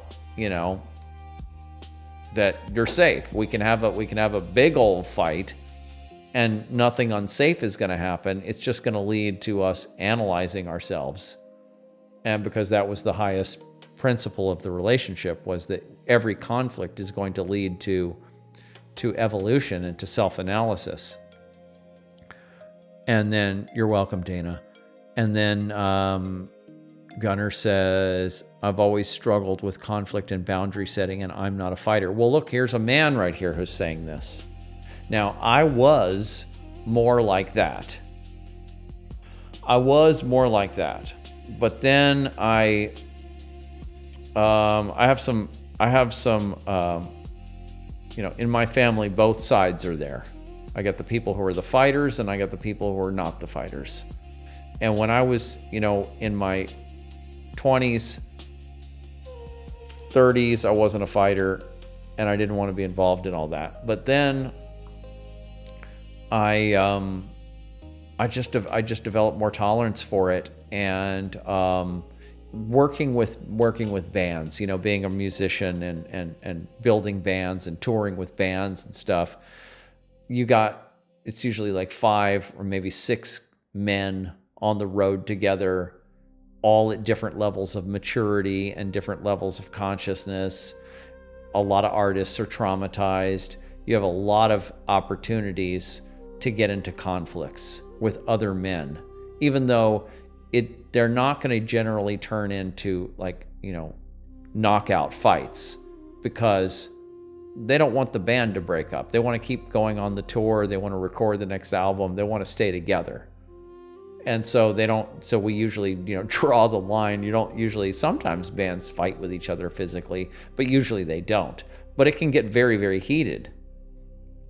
And so I had a lot of experience. My main band, I've pulled apart and put back together many, many times. I've had many band members and done many different things with bands, to where I've had a lot of experiences with men that can be very fiery. And then I've had experiences with women that can be very fiery too. And so, and then I took jiu-jitsu classes, and I would say that is a very healthy thing to do, is to train in some kind of martial art. Boxing, martial art, it doesn't even have to be anything that's that useful. It just gets your physiology going. Your warrior drive. And so we haven't talked about Robert Moore's system, with the 4 archetypes of the king or queen, warrior, magician, lover. We can talk about that on another show, but you can look into that. And I highly recommend to you, Gunnar, JG, I recommend that you start looking at Robert Moore lectures. Put in Robert Moore lecture or whatever, and there's a one website called Neo-Jungian Structural Psychology, or something about Neo-Jungian Structural, and put in that plus Robert Moore, and start listening to Robert Moore, a badass Jungian who puts a whole lot of different stuff in there. He was involved in the 80s and 90s, what they call the mythopoetic men's movement, and you'll learn a lot from him, and you'll get a lot of very positive masculine energy from him. And so training in some kind of warrior skill is very good for your whole thing. It's not just learning the skill itself, but it's activating that aspect in your physiology, and it will help you to feel more empowered in any kind of conflict with men, with women, and to become less conflict avoidant. And also the same thing for women. The same suggestion goes to Dana and anybody else.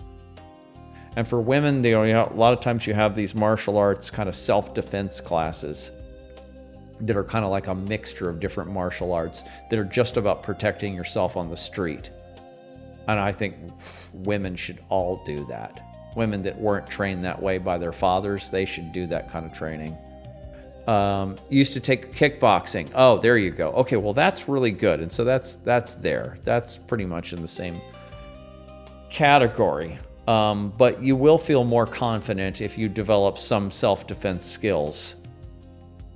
A lot of people don't even really realize how easy it is, really, if you're getting attacked by somebody, to really fuck them up. It's very easy to do that. It's very easy to take a finger off. It's very easy to put your fingers in their eyes. It's very easy to kick their knee out. It's not that hard in a lot of situations. Although, the dangerous thing about it is that if you do that to somebody, you can definitely wound somebody and most of the time get them off of you. But sometimes you have very big, strong, crazy people, and they won't stop no matter what.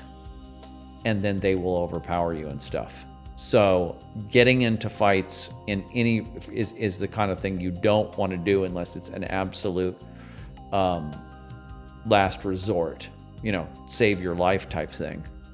Save you from getting grabbed by somebody on the street or something like that. That's when you put everything into it. But knowing that you can do that, if that were to ever come down to it, is very empowering. And so I recommend any kind of warrior training for men and women to start getting their warrior archetype, their warrior complexes online and moving. And that'll help you with your boundaries, and that'll help you with your with everything, self-esteem, confidence, everything. But okay, let's get back to let's see where we are with time. 9:21. Okay, we're okay.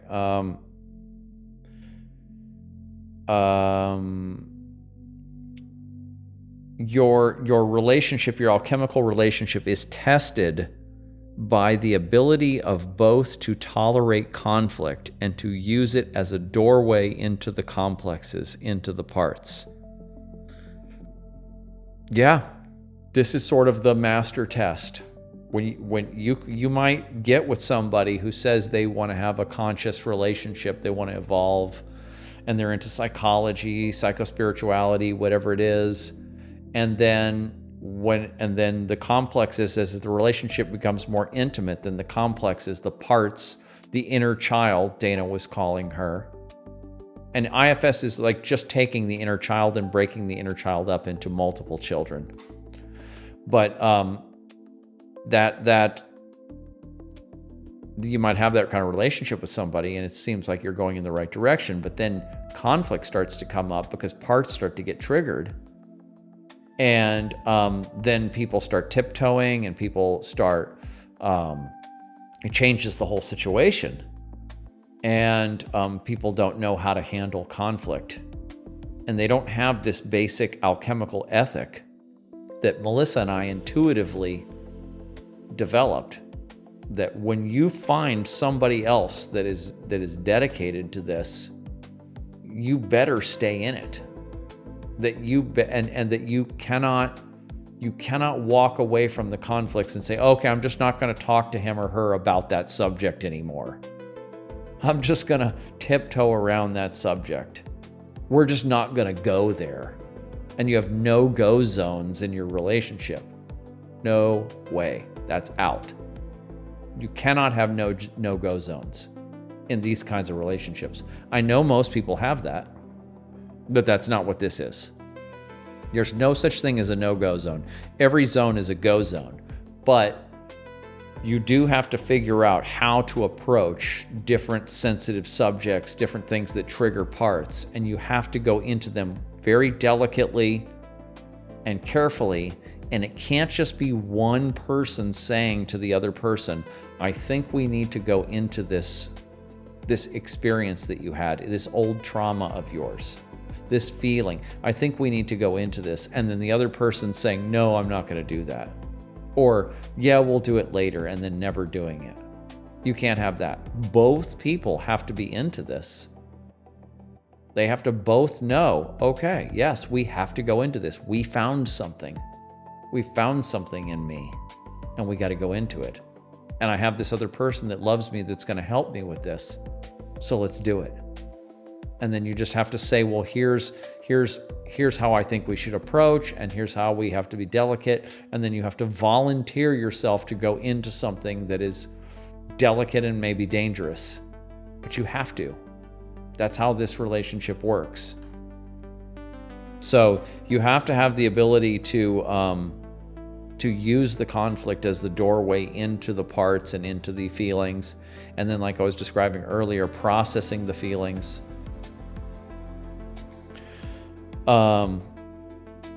This path requires both individuals study themselves and work together to understand and use psychospiritual maps and tools so they're working from the same system and are continually learning.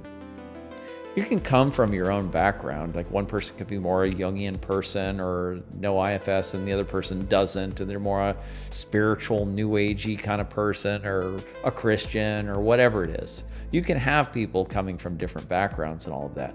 But together in the alchemical relationship, you both need to study IFS if that's the mode, or you both need to study the Jungian psychology if that's the mode, or whatever the mode is. Or if it's an Eastern thing and you're doing some kind of yogic stuff, you both have to study the mode, and you both have to use those models and those systems on each other, and you both have to, be up to speed with it. It can't be that one person is doing all of this and the other person doesn't. But I have something to say about that too, that we're going to get to in a second. We require the ability to develop deep levels of intimacy through continually becoming more and more transparent, sharing deeper levels of shadow material, fantasies, childhood experiences, etc. So, I'll respond to you guys in just a second. So, the ability to develop deep levels of intimacy through continually becoming more and more transparent, sharing deeper levels of shadow material, fantasies, childhood experiences, etc. Exactly. So this is another ethic, another tenet, let's say, of this philosophy and this way of working, a way of having a relationship, is that you're moving towards a situation where there's nothing in your life, there's nothing in your current psyche or past psyche, in your family, in your upbringing, in your fantasies, in your thoughts, in your feelings that the other person doesn't have some knowledge of.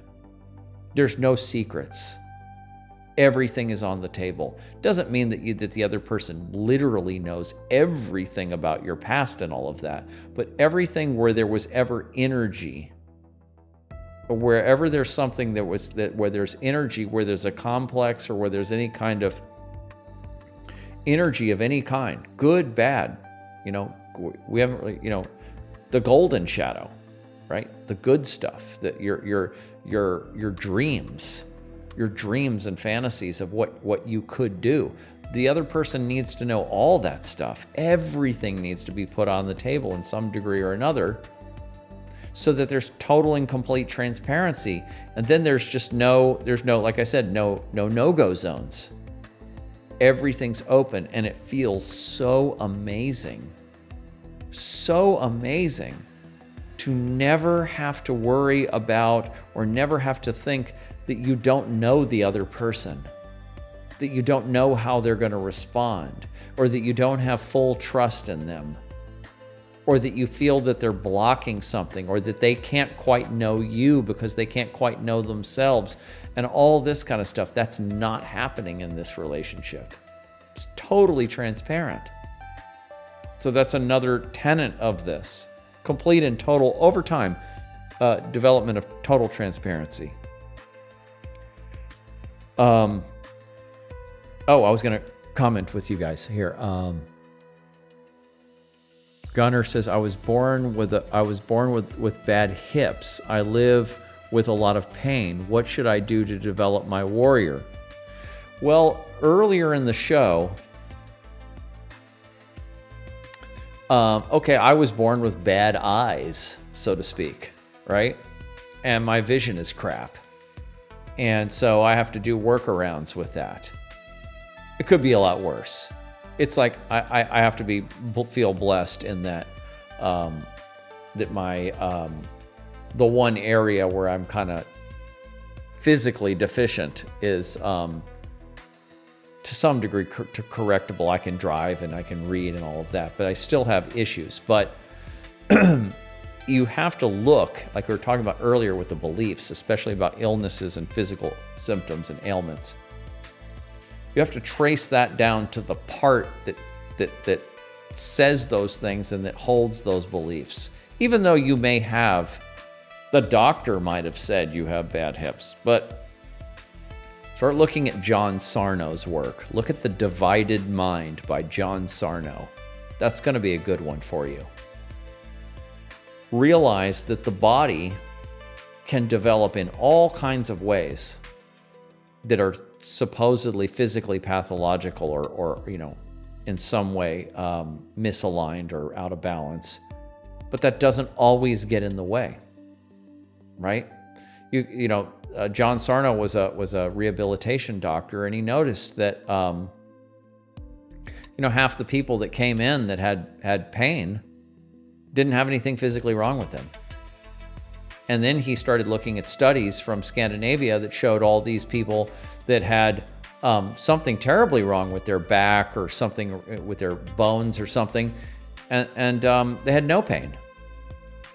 So just because your body is this way doesn't mean it's going to give you that reaction. Some people they get a cancer tumor, like Melissa. She had that cervical cancer tumor, and it hurt really, really bad, super bad, especially as it developed. But most people that get those tumors, it doesn't hurt, right? So there's not a clear connection between a particular way in which the body is shaped or what's going on in the body and the actual symptom that you experience. It's not a one-to-one thing. So the first thing that you have to do is you have to recognize that it is not mandatory for you to be in pain. That's not part of that doesn't just come with it. Because you'll always find people that have the same condition as you have, and they're not in pain. So so you have to allow for that to be the case. The first thing you have to do is, we were talking about this earlier, break apart these beliefs. Like I read you that John Lilly quote. These beliefs are to be, you are to find the limits of the beliefs, pull them apart, replace them with new beliefs. And then when those beliefs become limited, pull those off and replace those with new beliefs. So we have to constantly go into our beliefs and figure out, is that belief objectively true, or is it subjectively true? Right? So we have to pull apart the beliefs. And reading John Sarno's work and understanding how what's called TMS works. I mean, we can talk about that another time for sure. I think we will end up talking about that with you because it sounds like a subject we have to go into. But it's not mandatory that you experience that level of pain.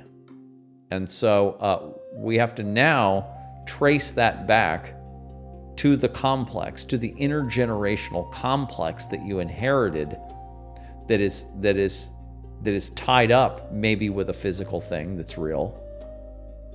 But it's a whole package. We have to pull apart the whole package. Another useful term is a symptom is a symbol. So what is a symbol? It's a multi-dimensional package of information on multi-dimensions. So you need to figure out what symbol is that symptom representing and what's down there. So this is kind of part of the Jungian way of thinking. Dana says, it's something I want to learn about because my family was always promoting tiptoeing. It was always like, oh, don't go there. Yeah, right. So common in families, so common. And, one of my parents I have to tiptoe around, and the other one I don't. And so that really helped. That at least I had one parent that I didn't have to do that around. And pretty much everything's on the table. My mom, everything's pretty much on the table. I can pretty much bring anything up. She can tolerate a lot. So we are, this is our life's work, this stuff. And a symptom is a symbol. Thank you. Yes, absolutely. That is something that phrase came to me. It's if you were to talk to Carl, if you were to tell that phrase to Carl Jung, he would say, yes, oh yes, of course it is. But I've never heard that term used in Jungian psychology. It came to me and I was just like, yep, it's very important. So, especially when you understand what a symbol is in the Jungian sense. Ask Claude or ChatGPT to tell you what is a Jungian understanding of a symbol.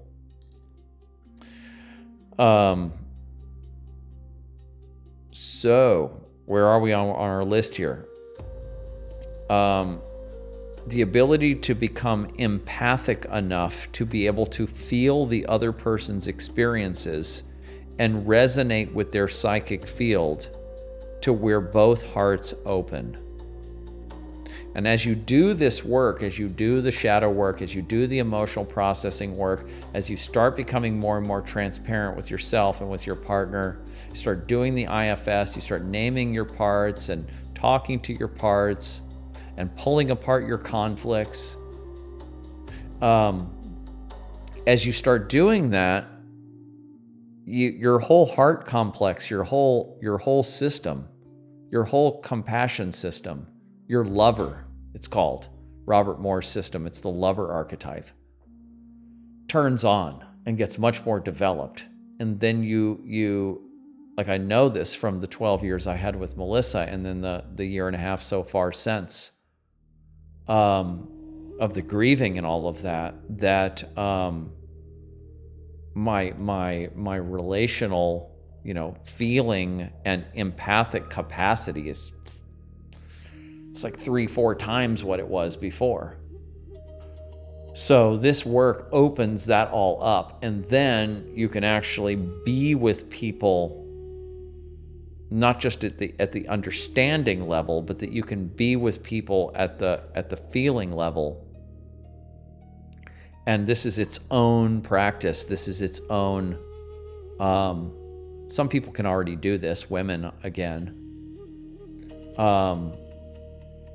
can feel, and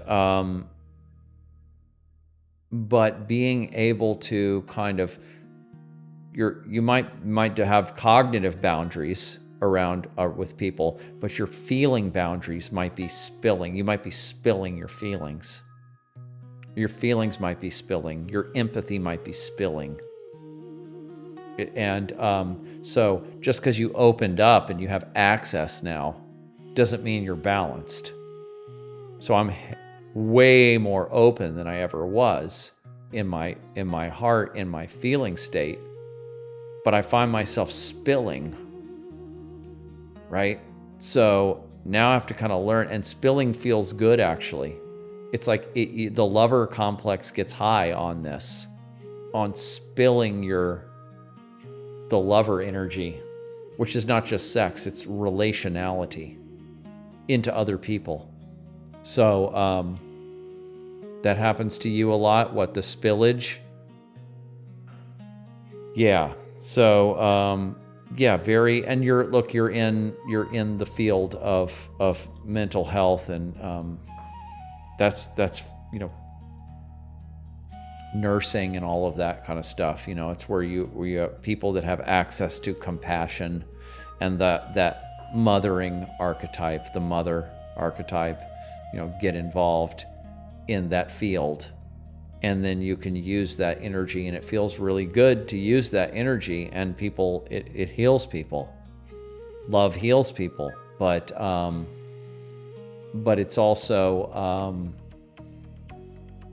it's very powerful energy that has to be, that you have to find boundaries for and learn how far out your field can go with different people, and recognize that, especially with highly traumatized people, that they have active parts that are sometimes very, as you know, so they can have parts that are very active and very chaotic and very animalistic. And so you can't be just, you have to be careful with that because people are animals. What do I have now on the list? We're still in the alchemical relationship list here. The ability to consciously design a lifestyle that fosters both people's health, creativity, and joy. We were talking about this a little bit earlier on, about how that you can't expect to be on the enlightenment path, on the alchemy path, on the inner healing path, and live a cookie cutter lifestyle, like, matrix lifestyle or whatever.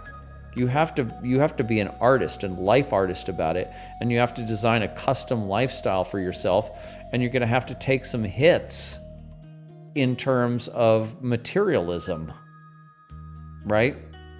Because this is a whole other way of being that is not materialistic. This is where our values are not about materialism.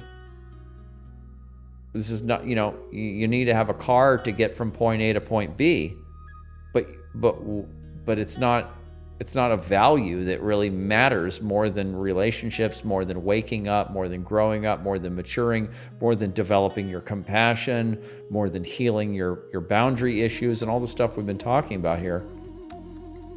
Your car, your career, and all this kind of stuff, all the mainstream stuff, is just not that important. This is like we're another species. This is like another species of human being.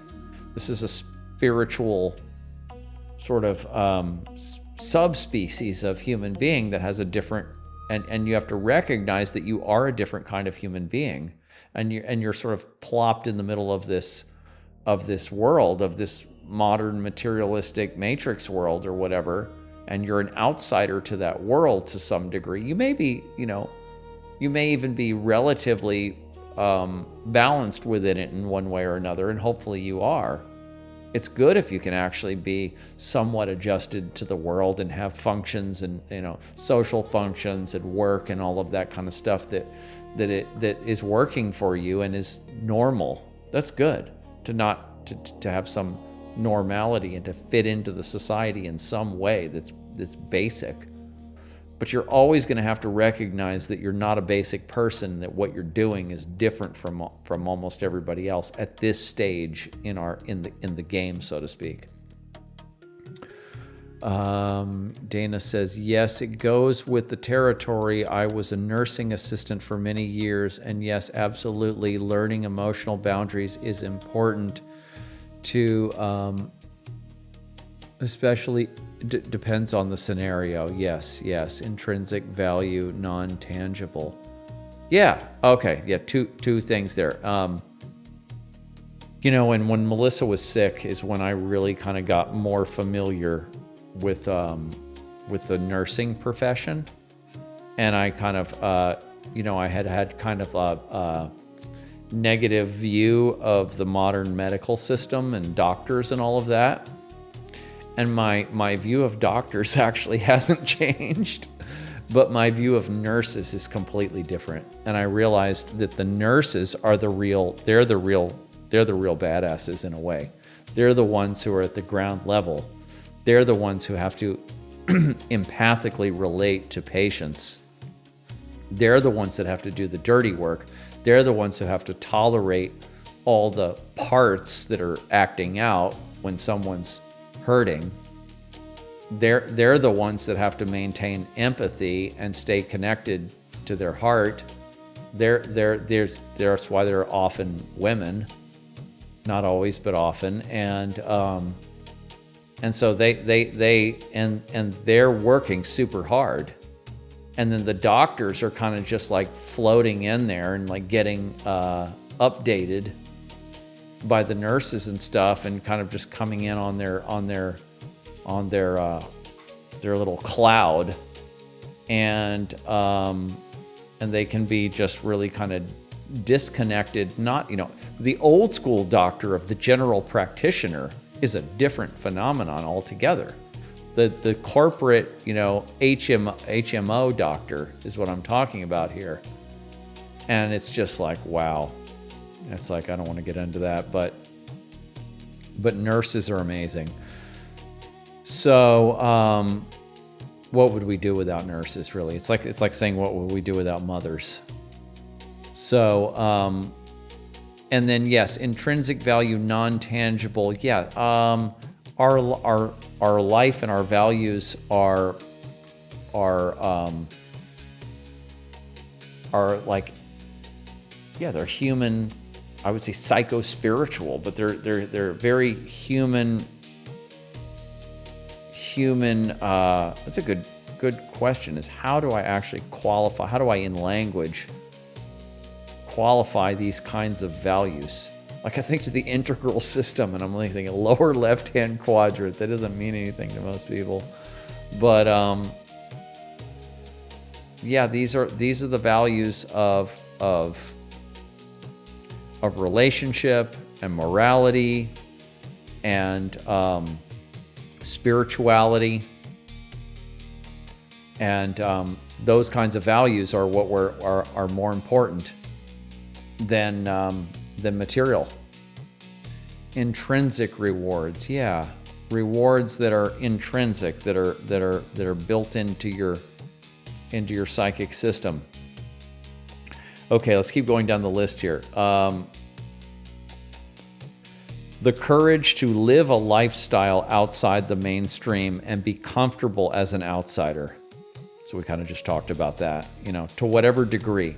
And I don't want to push, I tend to push the outsider kind of archetype, because I feel like one myself and Melissa was, and a lot of these alchemists or people who are evolving are outsiders. Artists, a lot of us are artists. But not everybody would qualify themselves as an outsider, and I don't want to peg people that are working on themselves and developing themselves into that category of being an outsider. But to some degree, to whatever degree is necessary, you do have to. I mean, this is kind of built into Jung's understanding of individuation. You have to become a true individual. You can't be a groupthink person. You can't evolve yourself and be a groupthink person. You have to be a true individual from the inside out. And so that means you may find a place to fit in the world, but you're never really going to be a group person, a hive mind person. So in a sense, you will always be an outsider. Deep, pleasant human connection. Yeah. Well, right. Yeah, that's... Intimacy is what I'm calling it, Dana. Intimacy. And people get confused with the term intimacy. They think it means sexuality. And sexuality is just like it's on the same spectrum. Intimacy is like a spectrum, and you can have sexuality that's out there, that's sort of on the most energetic form of it, hopefully. But it doesn't intimacy, the lover the lover archetype, the relational archetype, the empathic capacity of human beings. So, okay, wow, so I have like four more. Where are we in our time? We're getting close to the end, guys, but we got to finish this up. This is all in the category of the alchemical relationship. These are kind of like notes. Like I knew I needed to start like working on this workshop, and I needed to start put down some notes. What comes to my mind? What are I thought back to my relationship with Melissa, and I thought, what are the tenets of this kind of relationship? And today I just sat down and wrote all this stuff down. It's like all kind of poured out. There'll be more that I'll add, or I'll clean it up, but. Sacrificing for the collective, the ability to see and feel that living an alchemical life is for all of humanity, and knowing that what you're doing is an experiment that is at the cutting edge of evolution, evolving for yourself, for the other, and for the species. So there is a social. I talk about Eric Neumann's depth psychology and a new ethic. There is a social, moral ethical side to working on yourself, to being an alchemist, if you want to call it that, individuating, if you want to call it that, working on yourself, being on the path of enlightenment, being a self-healer, however you want to call it. There is a social, ethical, moral, collective value to this, where what you're doing, just like what you have in every other religion, what we have in Christianity, or what every religion has, you know that you're not just following these guidelines, this morality for yourself, you're doing it for everyone. You're doing it in religious practice. You're doing it to please God often in a lot of these religions. But that's definitely not the whole picture. You're doing it for social continuity, for social symbiosis. You're doing it for your fellow man, for your brothers and sisters. You live a moral life for us all together. And when we're in a world full of people who are absolutely full of shadow material and have no real psychological literacy, and are concentrating on materialism and collective values that don't even make sense anymore, this is a lost civilization. And so if you can find yourself and you can find your core and you can live by your own very high level ethical standard that's centered around cleaning yourself up and evolving yourself, and then when you get good enough with it to where you can start talking about it like what I'm doing now, I just have done it long enough and concentrated on it long enough to kind of figure out, what am I doing? What do I believe? What are my values? What is the work that I've been doing that works, that's been working for me? Just putting my concentration on the path for long enough to where now I can kind of talk to people and I can go, here's what I'm doing. Here's what I believe. Here's how I feel. These are my values. And so now I can do that. And then other people like you guys can listen to this and go, oh, wow, there's somebody else that's doing that, that's living by their own high level ethic. And then you realize, well, you can do that too. And so when we do this and we take it seriously for ourselves, we do it for ourselves, we do it in the relationship, and then we broaden it out, and we do it in front of other people. We show other people. We just stand out in front of other people and say, here's what I've been doing. This is how I believe. This is how I work. This is how I do things. And this is my system. And we just blah, blah, blah to other people. And then that transmits it through the field. And then now we have a movement. Now we have an actual, now we have a change in the social field. When enough people will do something like this, because we don't even have to all be Jungians or whatever. Give me people that are on the Eastern path or whatever path, but we all have this, it's all the same kind of thing of evolving yourself from the inside out and concentrating on evolving and healing yourself and healing your relationships as your number one priority. Your family, you know, if you have a family, then all of this is getting passed to your children. So you just do this, and then every one of us who is on some path that we can all agree on, that, yeah, this is what we do. This is how I evolve myself. Hi, this is how I evolve myself. But we all have that evolution path in common. Now we have something very important. Now we have a new ethic, as Eric Neumann called it.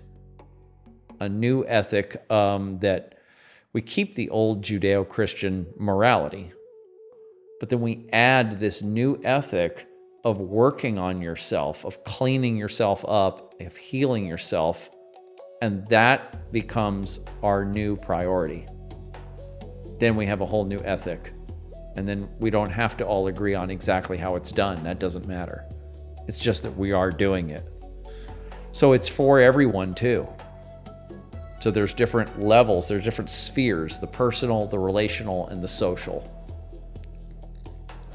Okay, knowing that the conflicts, reactivity, and shadow material that you avoid in this relationship will be carried to every other relationship. Yeah, I don't really have this in the proper order, but if you have a willing alchemical partner, you have the best partner you could possibly have.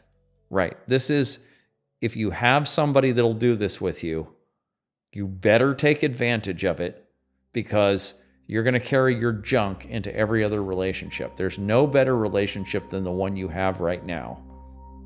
And you just got to push the cutting edge of that relationship. Like what I say right here. If you don't have a consciously willing alchemical partner, it's your task to evolve in front of them without pushing them, but setting the example, trusting that they will join you, or that you'll separate if that's what's in the cards. But your role is to be the example without resentment, knowing that each person has their own timeline. Right? So if your partner is not quite willing to do this stuff because they just don't have the capacity, or they're just not ready yet, or wherever they are in their timeline, you just say, okay, well, I'm doing this and I'm going to share what I'm learning. I'm going to share what I'm learning with them, and I'm going to see how involved I can get them in this. And no matter what, even if they're not actively participating in it, they're gonna be participating in it no matter what. Even if they aren't taking the prerogative, you're going to be getting into conflicts with them. You're going to be analyzing the conflicts. You're going to be applying all this stuff. You're going to be analyzing your dreams and talking to them about it. They're going to be in your field. And so if you think that your partner is not as evolved as you and you can't convince them, and that's the reason why you shouldn't do it, no, that's not it. You should do it, and you will get a lot farther than you thought you would. And then they will start to evolve with you, even if it's not the perfect situation. You just do the best you can with what you have, and that's enough. And that will either develop to the point to where it works, and your relationship may not be the limit. A lot of people think that my relationship is too limiting, but they haven't really tried to push the limits.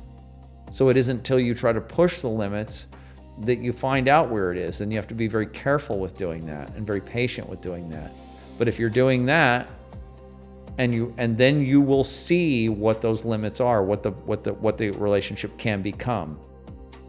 And then if over time it really isn't supposed to stay together, well, then it won't.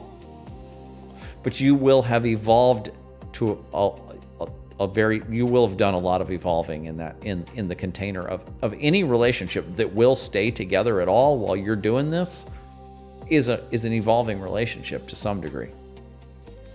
So Dana says, that's what I feel I get to do at work as a certified peer support specialist. Oh, back to what we were saying earlier. Yes, okay, certified peer support specialist, right. Yeah, that's great. That's great. Yeah, I kind of have to look that term up and see exactly what that is. Last thing on my list here, if you're single and wanting an alchemical partner, consider the possibility that the person you're waiting for needs you to come up to a little bit higher level before they can meet you. You're not quite ready for them and what you will do together. If so, what do you need to work on to evolve yourself a bit more? In other words, yeah, you're single and you're like, okay, I wish I had a conscious partner to do this work with. It sucks being single, you're saying to yourself. Well, just keep working on yourself. Just keep taking it more seriously. That's what I did. I tried different relationships that broke up, pretty quickly. Some of them pretty dramatically. And I kept trying, and but I kept on wondering, what the hell is going on, and why can't I find somebody that's that can really resonate with me? And I just kept on following the intuition that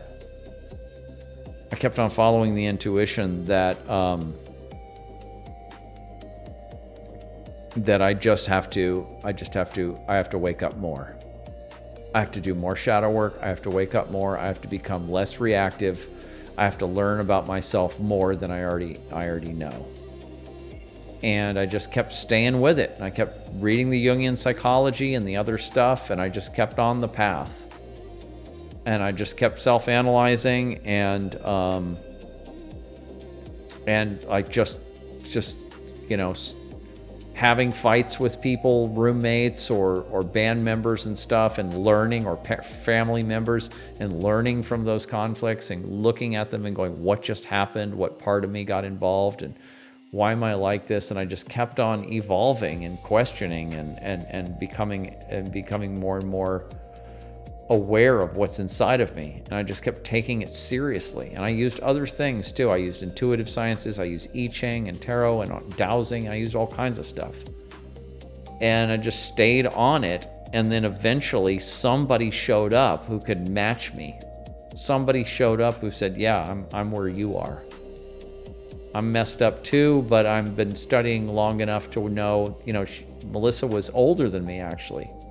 I was 43 and she was 50. So it was, my intuition was correct. You stay the path, and eventually the right person will show up. And then once you find somebody who will go do this stuff with you, man, you have a very, very special gift there, and you better not take it. You better not take that for granted. You better use that and realize that is a very, very powerful thing, and that probably not a once in a lifetime experience, but it is what you've been waiting for. It's what your soul has been waiting for, and you've earned it. You've earned it, and you have your gift. Missy says she has her gift. So you have your partner, you have your alchemical partner, is that what you're saying? You have your partner that you can do this work with? Yeah, if you have that,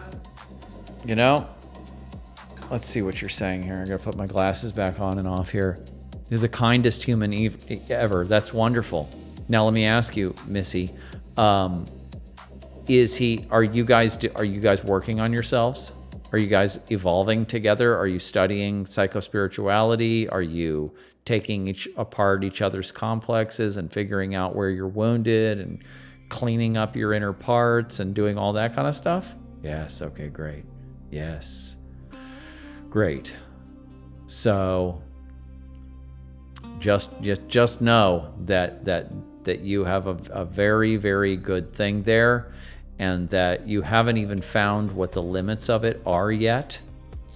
You haven't even found what the limits of it are. Try to, in a very careful, gentle, and compassionate way, push the limits and invite him to push the limits on you, and try to stay at the cutting edge and always stay in the container. Never break the container of the relationship, even if it gets hot, because really a lot of the best evolution is not coming actually from the fact that it's an easy and kind and loving relationship, although that's a very important, you have to have that, but that the conflicts that show up that each person can handle, like what I've been talking about. I don't know if you've been here on this show, but oh, you're both in trauma therapy. We work 12 steps and are communicating feelings. Great. Hey, Missy, what were you here for earlier in the show? Because I just did, like, for the last hour or so, I just read through all my notes on the alchemical relationship. So when we're done tonight, you could go check that out. Like the first hour, I talked about a number of things, but then probably in the second hour, I went into the whole alchemical relationship, and we talked about a lot of good stuff. So you could check that out and see how that resonates with you. But that's really good, and I'm glad to see you here, and that we have somebody with a partner that's doing this work right now. So that's great. So everybody, we are now, where are we? We're at 10 o'clock. We started at 7:30. Oh, we're half hour. We're over. We're like we've been going for 2.5 hours. So that's why I'm really hungry. I got to go in the kitchen and cook. I get to do this on sometimes on Tuesdays. I try to cook before I do the show, so that I just eat early and then I do the show, and then I don't have to, because I don't really want to eat super late like this. But I didn't do that today. I was just busy. I just popped up and you want and I want to heal and not hurt him. It's a new relationship. Okay. Well, maybe we can hang out for a few more minutes and you could just. Is there anything that I can comment on or whatever? Is there anything specific? Because you came in right at the end of the show. And so maybe I can give you a little bit of feedback on something, and then we'll duck out, and then you're free to come back. Every Tuesday at 7:30 Central, I do this show. We dated for a year without kissing, getting to know each other. Well, that's pretty amazing. That's good. And okay, yeah. So tell me what you want. Put it in there, and I'll hang out for a little bit, and then we'll see what you got going on there. Let me go back to my notes, and I'll just kind of see if there's anything that I didn't touch on today while we get filled in here. And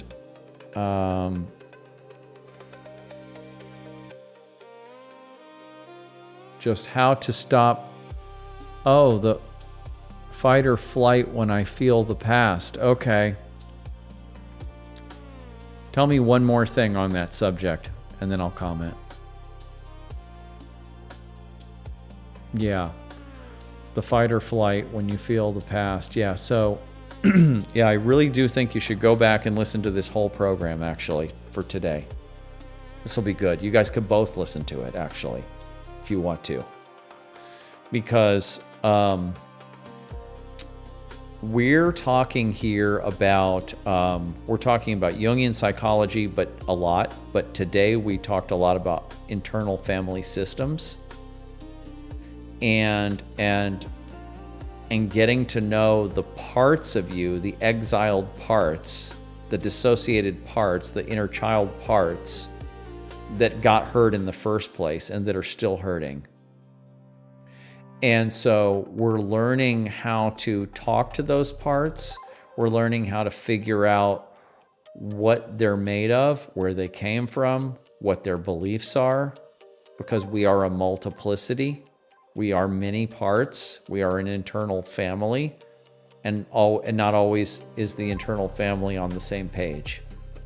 And so there's all kinds of ways in which the world or other people trigger us and pull this old reactivity back up. And so then our inner parts relive these old scenarios, like you were saying, the past. So you have what's called a complex, or multiple complexes, or parts, whichever system we use to describe this, that's getting reactive, that's getting touched. And so you have to develop some tools and learn some kind of system that works with this domain, and sort of the similar situations show up. And so you need some kind of Okay, you'll be back next week. Okay, that's great. Oh, you know IFS. Okay.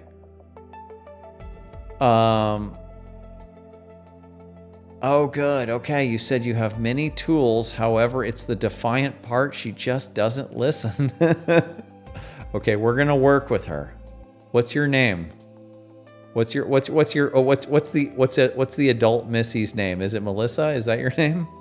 Missy is often a nickname for Melissa, but we'll talk. We will work on this. I'm glad to hear that you know IFS and that you're deep enough in this to where you got this kind of problem child, this problem part kind of isolated, and that she doesn't want to listen. Maybe you can even call into the show. I can take calls too, and we can talk about this part, and we can kind of see where she's at and what she's thinking and what she's doing, and so we can work with her. So how does that sound? Does that sound good? So let's do that next week. I look forward to I've been picking at the whole time I've been talking to you guys. I've been picking at my see, that just shows you right there that a lot of times I'm talking in the realm of theory and stuff, and today I was really working in the realm of feelings and intuition and relationship stuff and everything. And my psyche's in a little bit of a different place today, and it's good. You know, this is good. This is the best stuff. This is the best stuff. This is more important. The theory, we need models, but this is the real stuff. But I'm sitting here picking at my cuticle or whatever that's sticking up. So okay, so that was good. Thanks, Missy, and we'll come back next week, and like every week, and we'll talk to you. And we also have who's new. We have Dana. She's been here for a couple of weeks, and thank you, Dana, for all of your comments and for making this show a great show. And we have JG Gunner now, and that's great. And he's on the path. And any of you guys can call in any week. You know, just put it in there, and we can eventually talk to you guys on the phone as well, because you can see that trying to work these things out just through comments in little bursts, it's better than nothing. It's better than me just talking and you guys just listening without any feedback. You're welcome, Dana. Thank you. And I'm really glad that you're here. And so, but you know, calling in from time to time is good. And I know not everybody really feels like they want to call in, but if you do want to, it would be good. Any of you all. So have you're welcome, brother. Yeah, you're welcome. And anybody that wants to tell me their real name, like I know Dana's name, but anybody else that wants to tell me their actual name, I'll learn your names. I have a list of everybody's names that I keep, so I can remember, so I don't have to just call you guys by your YouTube handles. But we'll work that all out in time, and have a great week. You guys can always find me at shadowtechalchemy.com. If anybody wants to see the movie about Melissa, just let me know. And we'll be back here next week, 7:30 Central Texas time. Our Gunners in UK, I forgot, brother, you're staying up so late. Wow. Thank you. I appreciate that. Thank you.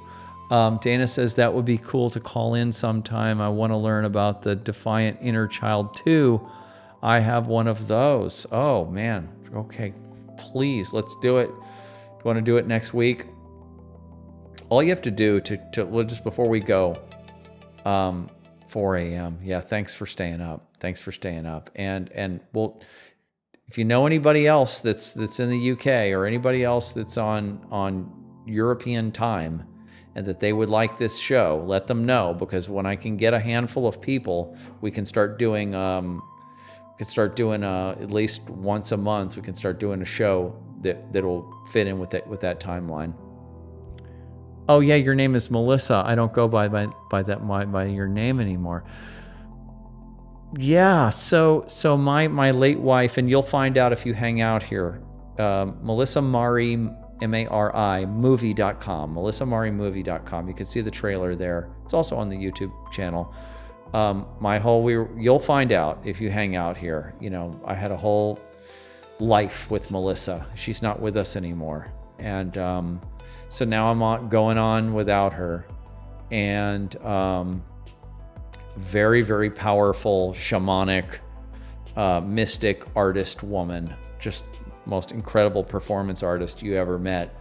And just she made me, you know, you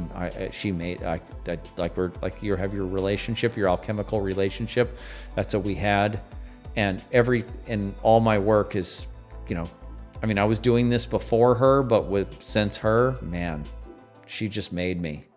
So yeah, I made a movie about her, and so you will hear me talk about Melissa over and over again, and play videos of her and music videos and play her music and everything. You'll be hearing a lot about Melissa. But I also have another friend named Melissa back in California, and she goes by Missy. We always called her Missy. So I knew that Missy was a nickname for Melissa. And so I have a connection to Melissa bees. You know, they're the bees, the Egyptian Melissa bees, right? So thank you all, and I will talk to you all next week. Okay? All righty. See you.